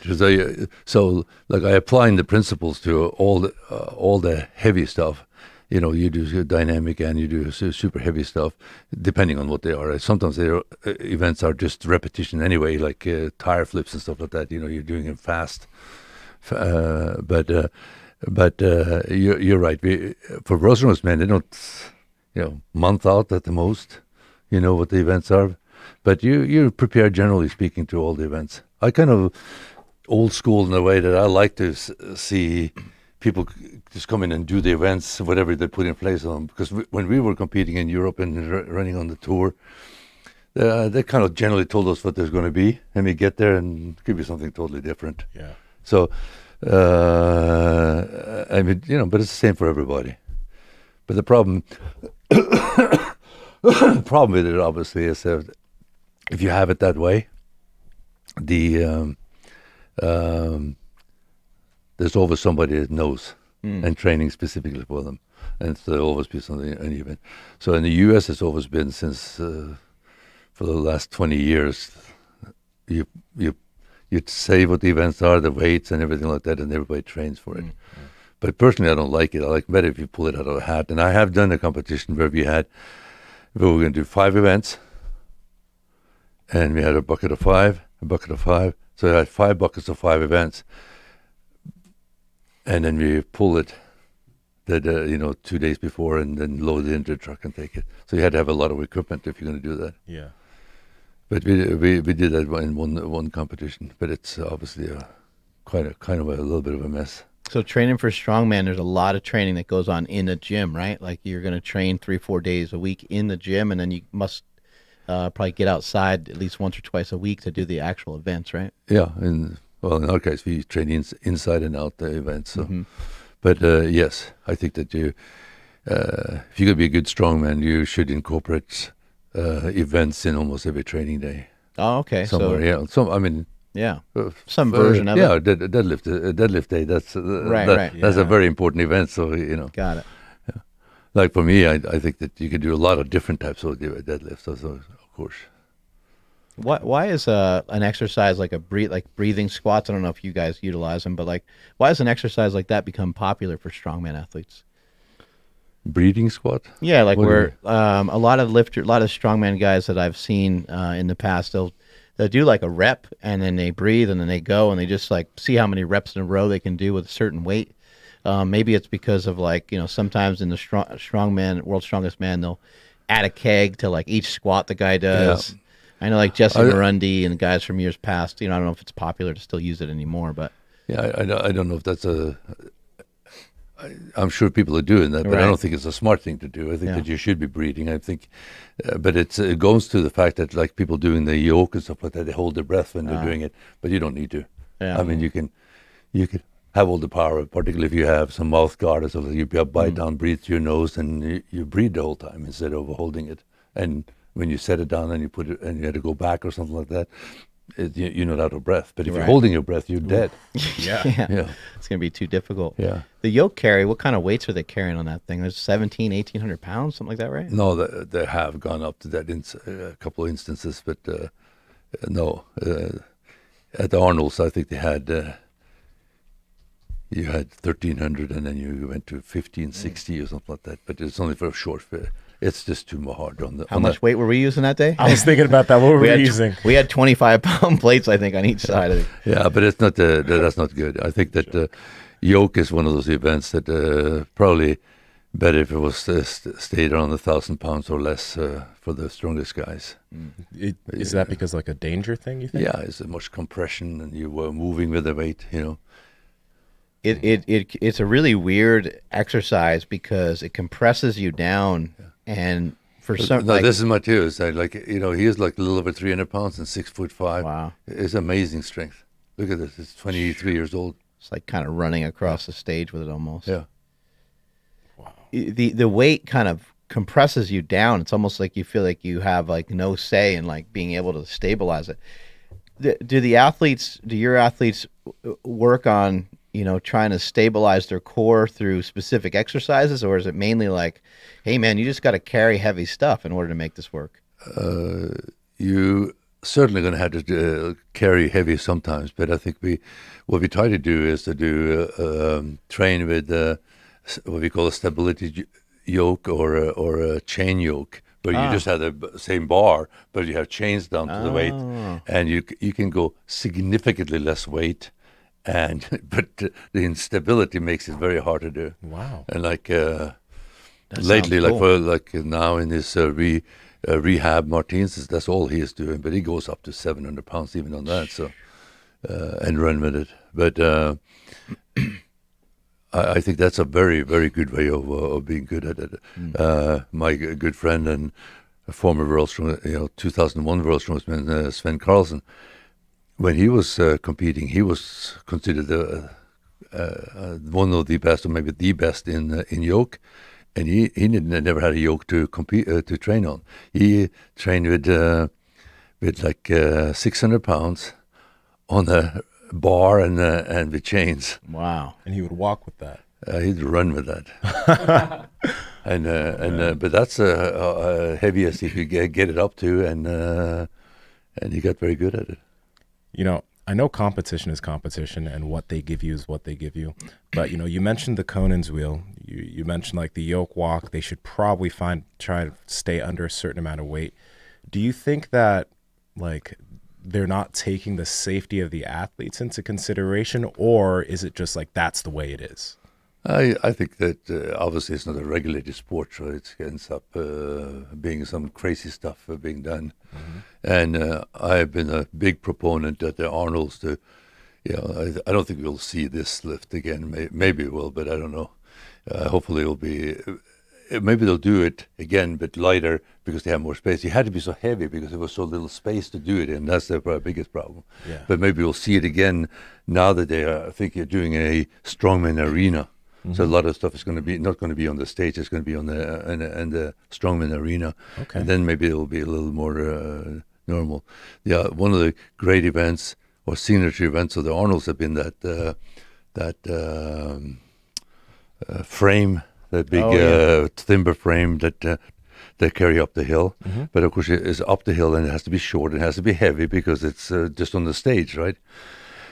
But then they started doing straps on it, and that's just crazy. And that's when a lot of people had injuries because it's not just doing it in a competition, but training for it. Because it's just too much weight. You can carry too much weight if you put straps on. So you had like 1,100 pounds on your hands and you're walking up a hill with weights that is moving and very, very dangerous. And so I had worked very hard to have them. If you can have that event, just do it with the grip. Right. Yeah, it's just, you don't have to have you have to be strong, but you don't have to have you don't have to be a grip guy to be able to do it. You have to be just strong.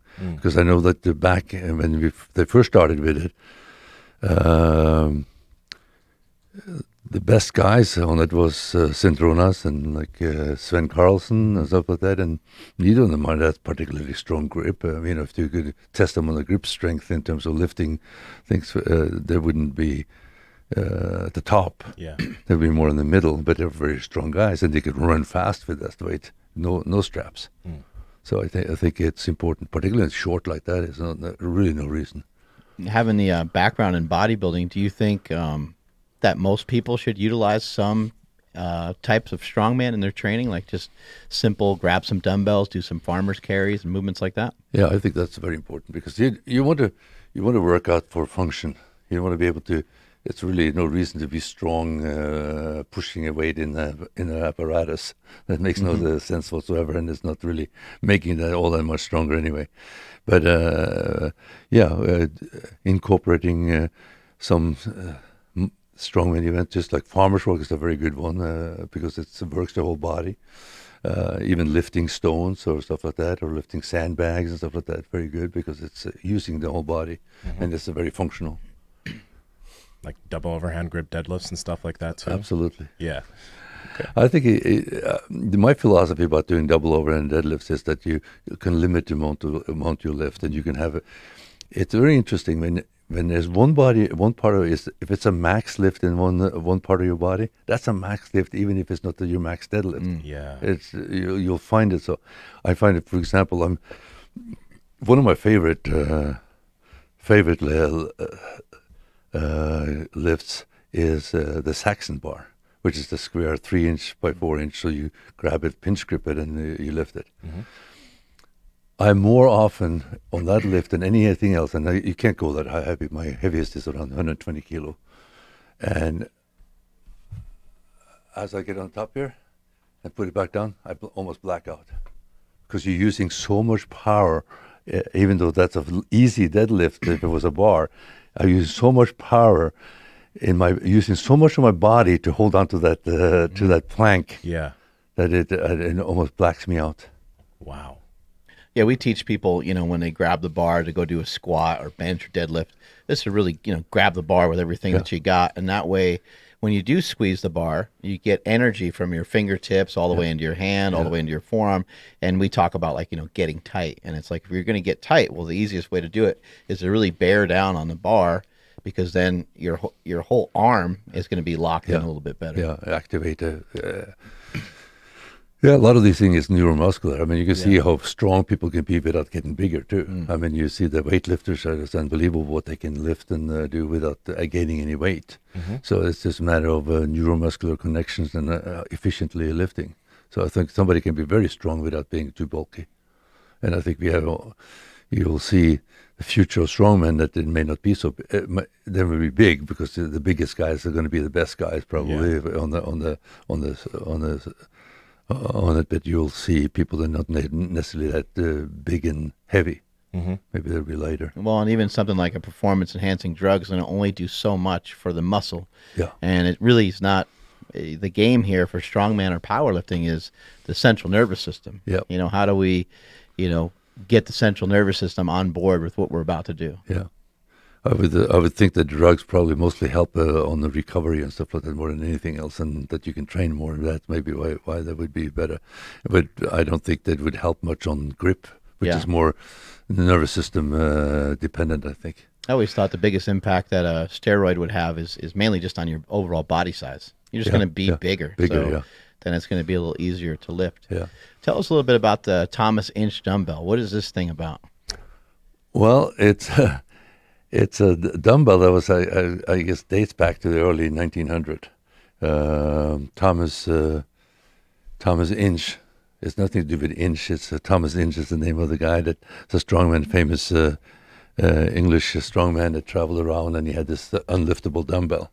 Apparently he had a number of them, but the main one, the unliftable one, was like 172 pounds. But he had some lighter ones too, so I think he faked it at some times, and there's other reason why he may have faked some of the stuff. But obviously nobody could lift it, because I mean, even today with a lot of strongmen, you go and take it into gym, nobody, very few people can lift it.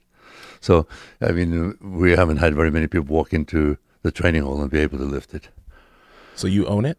I have two replicas. Oh, okay. Yeah, so we have two replicas sitting there, and I have a challenge for people that think they're strong and to come and try some things. But I have two just like that. They are easy for me.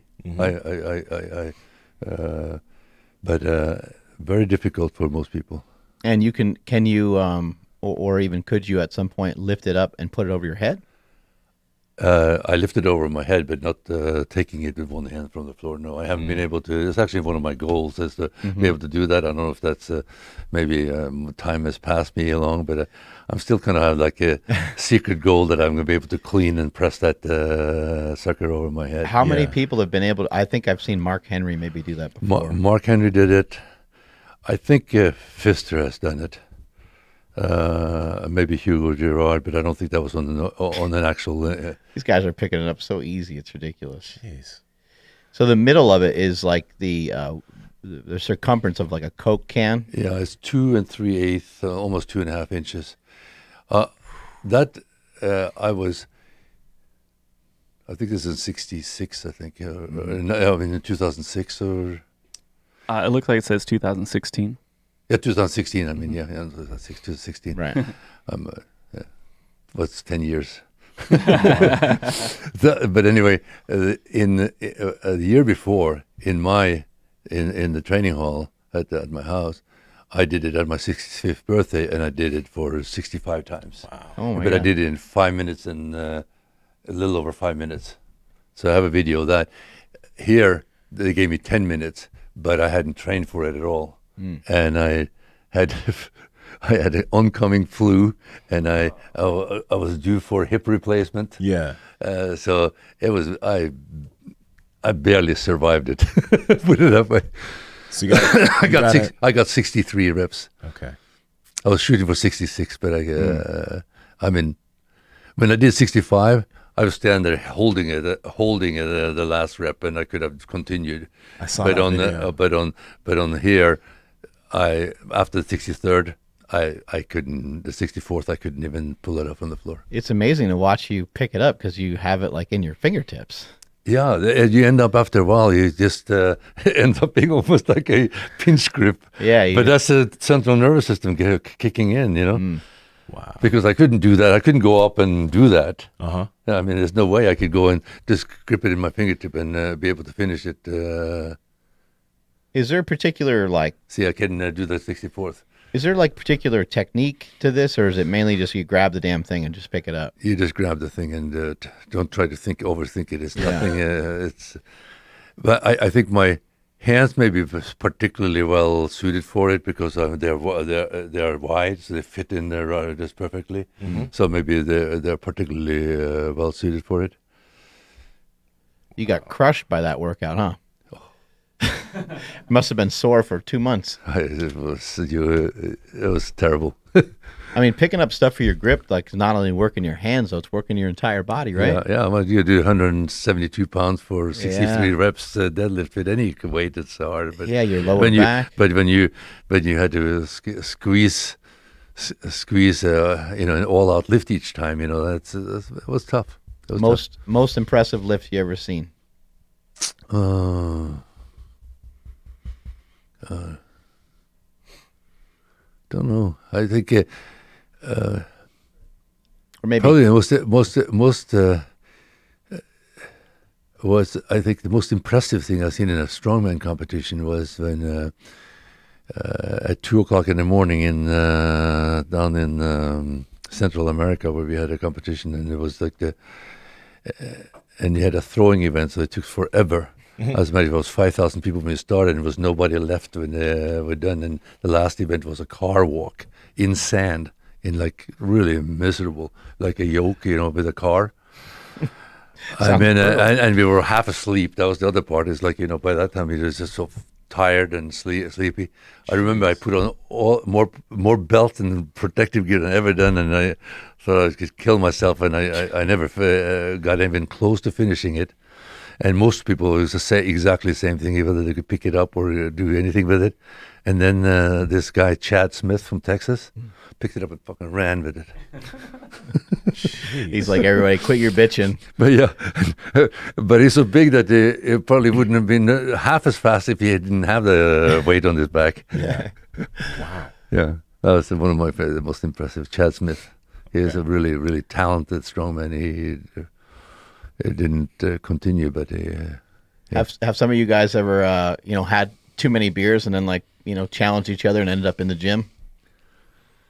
Anything like that ever happen? not too much. No. So back in the back days, everybody were more party oriented. Now they're more so serious. They don't even hardly drink. I think most of the Taking out all the fun, man. I know. I mean, half the strong about strongman should be to have the beer afterwards. I know in here, like anytime, we don't even really utilize the Rolling Thunder that much, but anytime we do, it becomes a dick measuring contest, and everyone's got to try it. Yeah. Everyone thinks they're gonna win the day. Yeah, it's funny. We have a lot of times, if we have people coming over, the grip stuff comes out all the time. It's like grip party. Yeah, because there's a lot of, it's easy to do, so everybody can kind of get involved in it. Yeah, Yeah. it's a lot of fun. What about the hub hold? Like some people will pick up the middle of a plate, Yeah. and some people are strong enough to do a 45-pound plate. Like, what's your best on that?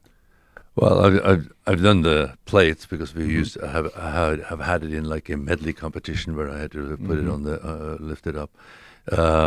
Not a great event for me, pretty much because we have these hubs that you add weight to and stuff like that. Right. But most I've done is 25 kilo or 55 pounds, which is not that good. Right. But that's where shorter fingers are better than longer fingers because Wow. leverage. Yeah, sometimes people and have. you had to hold it like this. Now I have done over 85 pounds on it when I could grab it any which way I wanted to, but you had to grab it in a certain way, and it's not doesn't fit my fingers. What do you think maybe is the most challenging grip thing that you've come across? I see people picking up the blobs and all the different things. The blobs are they're tough, but it's a certain type of strength. Everything you do on grip is that your hands have a lot of different muscles, and your leverage on your fingers, your forearms. There's so many aspects to it, and somebody that's really strong in one thing can be just terrible in the others. I'm a good example. I'm terrible at just doing grippers and stuff like that. Maybe because I never really liked it, so I don't really do it. Like the iron grip or whatever. Yeah. But I would say without no training, without ever seeing them before, I probably did better than most people, and that because somebody handed me a number 2 over the table, and I could easily squeeze it. Then, but I don't do any better than that now. So because I don't train it, So it's one of those things. So it's different. You don't use your thumb. A lot of I think My thumb isn't particularly long, but I think it's pretty strong, and that of course helps on all the thick bar lifting, and it helps on like pinch grip lifting, like the Saxon bar. But I like things where you put more weight on it. I don't like this little bitty shit that you have to lift with your hands. I like it with heavy weights. So you had to be more of an all-around body strength, not just the fingertips. In terms of competing, because you've still been doing competitions. Are you still going to be competing like this year, next year, etc.? Yeah, I am hoping to compete at the Fit Expo again in January. Because we have I have I think 12 or 13 different events, but I think I'm going to compete in a couple of them, or 2 or 3 of them, in the grip. Yeah. The Axel, double over an Axel, the Rolling Thunder, and the Saxon bar. I think I'll compete in those 3. And is it just an open or is it an age category? No, I would only compete in open. Wow. Yeah. What, like, I guess, because most people wouldn't even think about competing at this point. So what, like, I guess, what's your goals with it? And how have you been able to, stay doing it so long? I know you mentioned your training philosophy before, but is there anything else? Well, I mean, you had to set little goals all the time to keep training, and I'm sure you guys see the same thing. You know, Mark, you're doing this for a long time too. You had to have a little goal, figuring out that, okay, I'm going to get better or do something. And competition is a good thing to do it. So my goal is to go back to Russia again in May and do the World Championship, the APL, which is the arm lifting professional league championship again. I won the open in both in the 125 kilo categories, open in this last May, and I'm going to try to go and do it again. But I want to get better lifts, because for some reason when you've traveled there, my lifts are like way down, but I still win, so it's okay. So everybody else is down too, but you like to get some big one on the world stage, right? Yeah, it makes it tough. Have you done some grip stuff with Ed Cohn before? Have you ever messed around doing some grip stuff with him? No, Ed never dares to do it. I keep saying, Ed, you got to come and try this out, and he will not try it. I think. And all of a sudden, he starts talking about an injury or something, huh? Yeah, he says no, he won't do it. I have asked him many times, but there's a challenge, Ed. Yeah, where are you at? Next time I see you, you gotta do a grip challenge. You have the same size hands as me, and you don't have to lift them as far as I do. It's got that short little body, right? Yeah. How's your body holding up? Like, you feeling good? Back feels good. Shoulders feel okay. Stuff like that. Yeah, right now I feel pretty good, actually. Yeah, that's great. Got anything over there, Andrew? We were doing some of those, like the hub holds, like you were just talking about. I was around much stronger people than I am, and everybody just walked up to a 25-pound plate, got chalk, got ready to go, and it was a struggle. And I looked at it, and I just walked up and I picked it up fairly easily. Yeah. And then Mark's like, yeah, I think like skinny guys have a little bit better, easier grip because their fingers are a little bit more like you can just like kind of claw down on it. Have you seen anything like that where like maybe like a certain body type actually is better fit for a stronger grip? Well, a certain type of grip, of course. That's what I'm saying. It's like every piece of implement is a different dynamics, because we are our build is so different. So yes, a lot of. The most amazingly different people can surprise you. Yeah. I like the Inch Dumbell. I brought it to a lot of trade shows. We have been to the UFC Fan Expo in Las Vegas, and I had 500 people go through try it, and nobody were able to do it, including some very famous. Very famous baseball player, very famous MMA. They couldn't do it, and of course I did it all day long. And whenever they did that, I usually did like 10 reps for them just to show them that this is like really easy, right? It was just frustrate the hell out of people, right? But we were in one show, and I'm not 100% sure which one it was, but we had Brian too. It was in the .fit booth at the show. So it must have probably been an international, the URSA show in Las Vegas at that time. And we had a ton of people going through, and of course nobody did it. And either Brian would lift it, or I would come by in a suit and tie and lift it, like to kill them, because nobody could do it. But in that show, we had 3 people. It was one of the only shows that I've seen that we had more than one person be able to lift it off the ground. And the one person I said, I almost going to bet somebody. I guess this guy's so cocky. I guarantee he's not going to do it. But luckily, I didn't bet on it. He lifted it, but I found out afterwards he was an NFL linebacker for for the New England Patriots.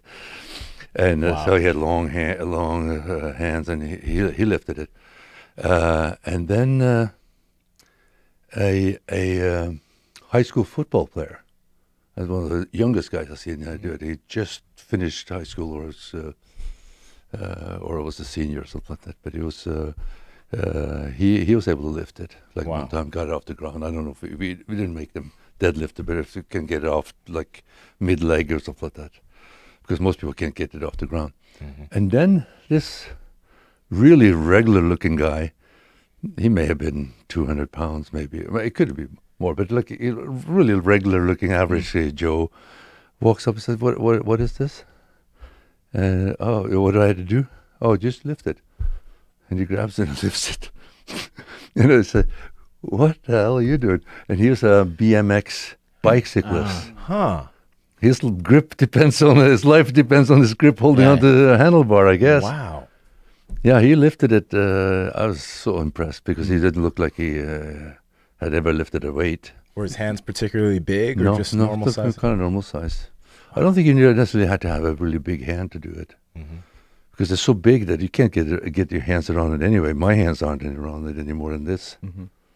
And you see when I do manual reps, I'm almost grabbing it, like fingertipping it almost, So no, I think it's more, it's you had to just be able to crush it with your hands. Do you have to train? I know you mentioned that you just kind of like implement it along with your training, but do you have to train like the individual fingers or anything like that, or? I don't. No. But I mean, there are people that are really into grip sport and into arm lifting, and all they do is train for this stuff, and they do, they're much more specialized, and they work on much more events and stuff like that.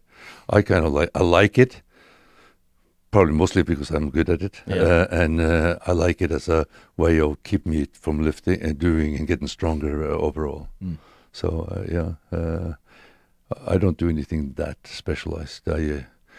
I get challenged on this, doing all these different things. We just did one when Yuju and Tom were in town. We have this pyramid. I mean, it's really a pyramid. You're trying to lift it. And when I tried it, I had trouble lifting it without any weight on it. So so they started doing it. And of course, now it's a challenge. So now it's a little different. So I ended up actually setting world record on it. They're like 28 pounds. But it was only 28 pounds. Wow. But that was like, I couldn't do. If I just walked up to it, I could barely lift the damn thing without any weight on it. That sounds like it would be really hard. There's nothing to grab. The rules for you apparently that you could lean it over a little bit, but you can't have your fingers around it. It has to be on those pyramid sides and. Obviously, the weight has to hang down, not turn it, inverting it.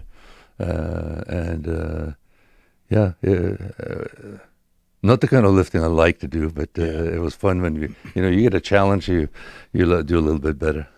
That was after beating Martin's record on the UG, their rolling handle lift. Wow. You could still beat him on some stuff. Oh yeah. I mean, he's getting tough to beat on. I can beat him like on the Inch Dumbell. We had a little challenge. Eddie Williams from Australia was in, and we have this. I have this. I call it the Visegrip Viking gauntlet. We have two. These all have the same size handles. They have two 120-pounder dumbbell, two 140, two 160, and then the Inch dumbbells. So you do 5 on the first, 3 on the next, and 2 on the 160, and then you do 1. Try to lift the last 2 at a time. Now you had to lift them both at the same time, which is very few people can do. Wow. So we ended up. I said, okay, I'll make it easy on you guys. We can just do 1 on each instead of doing all of them. And Martin's got it, but Eddie couldn't get the 2 when you get to it. This is pretty tough. He has a pretty good strong grip too. Yeah. When's your birthday? January. Okay, you're going to be 70. You'll be also celebrating 60 years of lifting, I guess, right? Yes. Kind of kicked all this off at 10 years old. Yeah. What's kind of the coolest thing or the most fun thing that's happened to you in this process? You know, you own your own gym, and you've been able to work with some high-level athletes and stuff, and get somebody like Martin to the world's strongest man. What's something that maybe has happened for you that you're really proud of, or something that was unexpected of a 10-year-old kid who's thumbing through a muscle magazine? I don't know. I mean, I've been all over the world traveling because of it, of course, so that's a great thing. But, the gym I have now is just, like a little side. We just moved out of my garage into a commercial space, and that's basically because we needed more space. But I was in the gym business before. Mm-hmm. I had a bunch of Gold's gyms, including the Gold's gyms in Hawaii. So that's one of the reasons why I had that Hawaii connection. But I don't know. No, just the travel and meeting people from all over the world. Right. I think it's been... That's amazing. I think a lot of people would love to do that.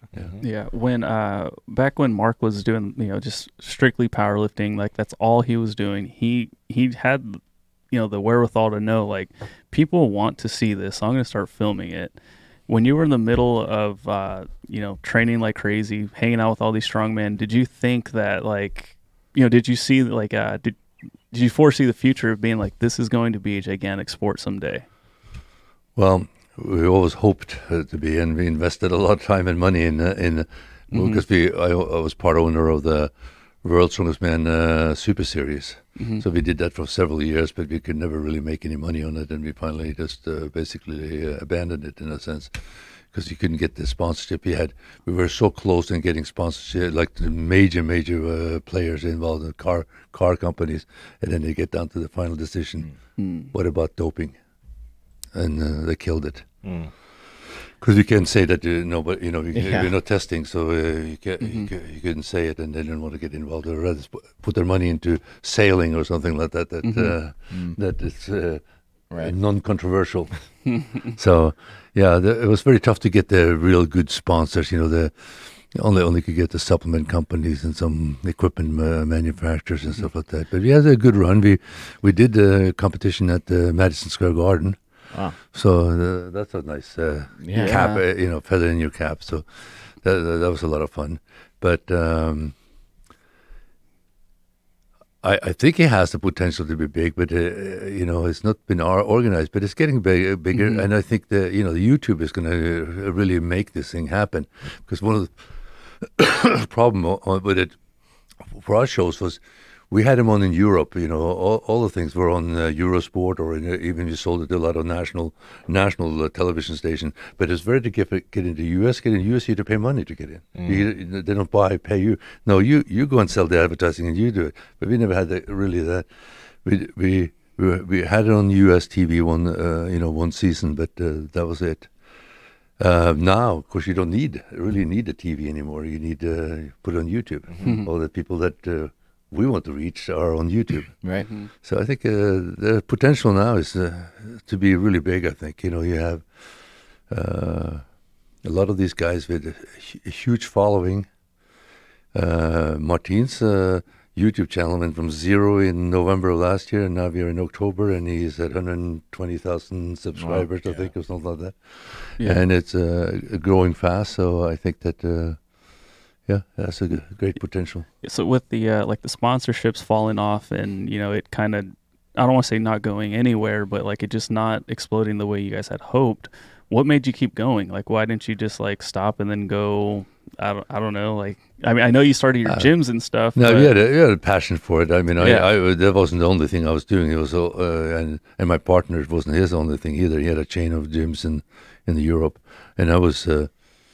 during most of this time either working for my own organization and for 24-hour fitness. Got it. So, I mean, if you're able to talk about it, like, have you seen a huge difference in, you just mentioned like the sponsor didn't want anything to deal with it because of like the PED use and whatnot. Has that changed the game up quite a bit? Or, I mean, and again, speak on it if you want to. If not, we can move on. Well, no, I can talk about it, but I really don't know much about it because I think they don't talk to me about it. Because they know I'm against it. So when you're against it, somehow, and I don't project onto other people that, like, what I see a lot about drugs, that I think there may be some people that are using a lot. There may be people that are using hardly any. And maybe some are using nothing, but by projection, people that are trying to get there always thinks that everybody is doing it, and I don't think that's the case, because when I competed without doing it, and I know that several other guys that I was competing with were drug free, and you can be very strong, but it's not an organized sport, so there's no testing, so It seems like Rogue Fitness has stepped up a lot to bring more attention to World's Strongest Man. Yeah, Rogue is fantastic, obviously, for a lot of strength sports. I mean, they are just been tremendous at supporting the strongmen at Arnold's, and now they're also doing the World's Strongest Man. And of course, they're terrific people, as you know. You do business with them, and they're just fantastic for the sport of strongman, of CrossFit. Yeah, and weightlifting, they're probably even throwing something at that as well.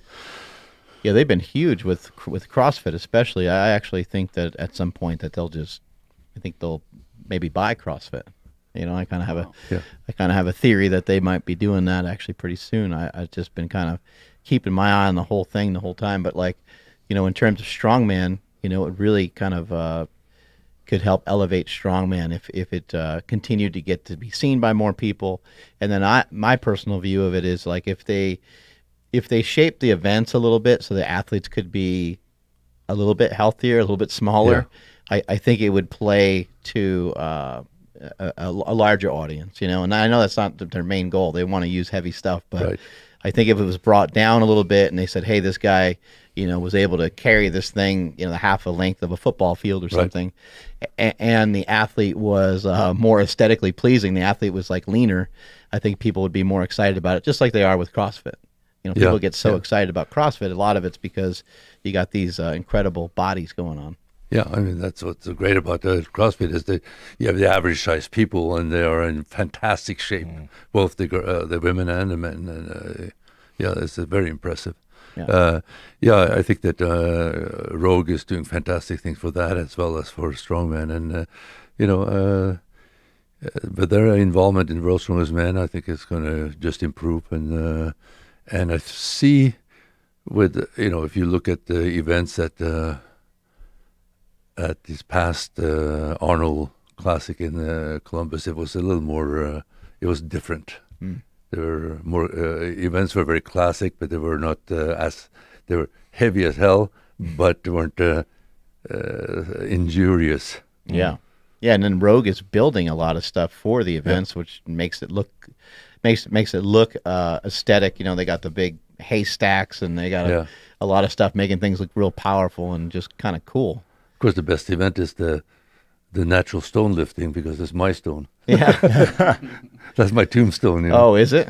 Yeah. That was that in last year's Arnold? Was that the last 2 years? Yeah, that looks really hard. It is very tough one. But there's a funny story about it. It's like Terry says, we want to, because that's another event that I had been trying to get him to do, is to do some shouldering the stone, because you always have this difference in height of people, and there's always complaint about, that's too high and it's too low or whatever, Hey, lift it up to your shoulder. That's how tall you are. That's how far you need to lift it. Yeah. So I thought the good event would have been like you have 10 stones, different height, and they just go and have to go up the ladder and see who can lift the heaviest stone, to their shoulder. Mm-hmm. But Terry had a different idea. He says, we want to get a natural stone to do this stuff. And he says, we have one, but I'm not sure about it. So he says, do you have any ideas? Yeah, I have a stone that they probably can use. It's my tombstone my ex now gave me. I think maybe on my 60th birthday, I think it may have been what I got it. It's an actual tombstone? No, it's a big stone, but it had my name engraved in it and stuff like that. My date of birth, but not the date of death. not predictions on it. But anyway, so we have used it in strongman competition before, but you basically just to load it and stuff like that. And it's a very tough one to just lift up. How much does that weigh? It's 400 and I think it's 411 or 419 pounds, something like that. You But pick it's it up? very hard, very hard to put up. Pick so it that- up off here the it is. ground, Yeah, you see, and you put it on your shoulder? yeah. 400 pounds? Yeah. You see, some of the guys can't lift it off the ground. See? Oh my God. The strength of these athletes. But is the just funny thing unreal. is when we were picking this, so he says, can somebody put it on their shoulder? And I say, yeah, I'm pretty sure they can because we, I used to pick it up and lift it up, not on my shoulder, but I put it up on the, on the 4 foot high pedestal and stuff like that. And I think maybe I could have at some point get it up to my shoulder. So he says, can you? So he asked if can you check, have Martins check it because Martins wasn't competing that year, right? Not this past the year before this, and so I said, Martins, you got to go out and try the stone and see if you can shoulder it because we need to see if we can use it in Arnold's. And of course, he went out there and lifted on his shoulder the first time he tried it. So. I wonder how many competitors couldn't even get it once. The first year, I think Matthias got 3 or 4 reps, and then 2 people got 1 rep, and everybody else got none. Wow. Man. Yes, I don't understand. We had the stone. They saw this. The first time everybody saw it was the day before at the when we exposed them to it, and we showed them how to do it. I mean, but none of them really tried it. Only the smart guys tried it, because it's so different. You can't just grab it. And it's so smooth. Or it seems like it's It's smooth. unbalanced, so totally unbalanced. Yeah. It's just awkward. What do you think about on some of the competitions, they're not announced till fairly close to the competition? Do you think that can help prevent some injuries, or do you think that can help get the athletes in better shaped so that way they're safer when they're doing the movements? Well, in the worlds, that's what it ends up being. They only you only get about a month or so, if that, in some cases. I think, if it could be done fairly, I think that's the best way to do it. That people don't know, but that's not the case anymore. They're always afraid if it's a competition in Chicago, somebody in Chicago is going to know how to do it and know the events, and nobody else don't know it. That's the problem. Oh my gosh. Probably a lot of complaining, right? When people are doing strongman, yeah. especially on a local level, because then people are like, you got this, Yeah, you learn how apparatus to- out of your own gym, Yeah. right? Yeah, strongman, I've always found it to be really fascinating, even the way that some people even make, people will home make some of these products, some of these, stones, and they'll load up, a ball basically, and they'll throw actual weights in there sometimes, right? They'll throw 5 and 10 pound weights in there. A lot of course, stones are not difficult to have made with cement because of, he almost got it, but he didn't see what he does. He's almost getting it. Oh, there you go. No. Oh, So he couldn't control it, so he didn't get it. Wait. Oh, so he... That wasn't good enough. he didn't. Oh, wow. Yeah, you got to have it up there for a half second or so, right? Yeah, you had to have control over it. It's sort of like a overhead lift. You control and get a down signal, basically. What I always found so inspiring about strongman is that this is stuff you got to really seek out. You can train in the gym. We talked about that already. You can deadlift and squat, and you can do overhead presses and stuff. But you have to figure out a way of getting a hold of these, this apparatus and these different implements Otherwise, you're not going to be good at it. So sometimes people are driving a few hours to go meet with somebody else who pulls it out of their shed. Yeah. You know, or like I know a lot of guys have a lot of equipment and storage units. It's a very thankless sport. There's not a lot of money in it. And if you own all the stuff that you would need to, do strongman and be exposed to all these things, I mean, you might spend a few $100,000 on all the equipment. Now, you don't need that to be the best. You don't need that to be the strongest, but it helps, right? It helps if you have get all these things. Yeah.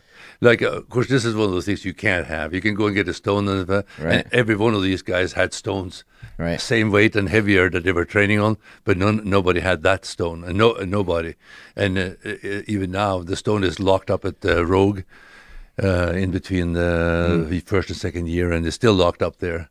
And when we're not going to use it anymore, then I'll take it back. But if you're going to use it, it's going to stay there, so nobody has the advantage.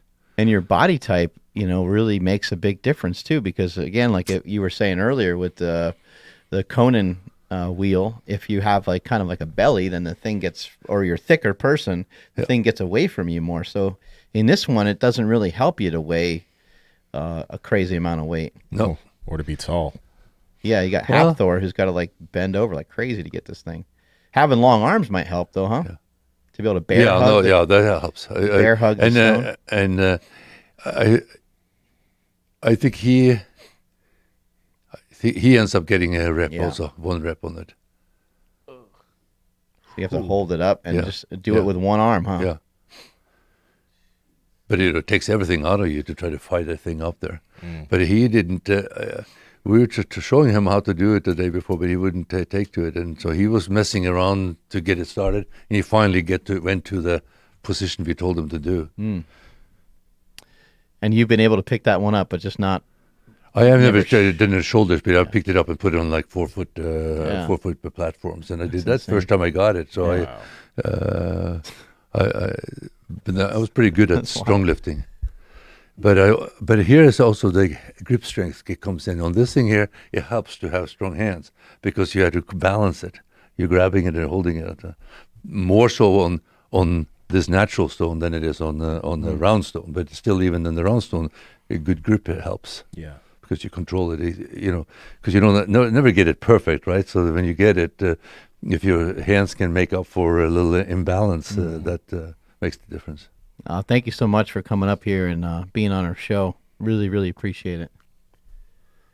Great to have a strength legend in the house for today. So, thank you, sir. Appreciate it. Hey, thank you. Strength is never weakness. Weakness never strength. Catch y'all later.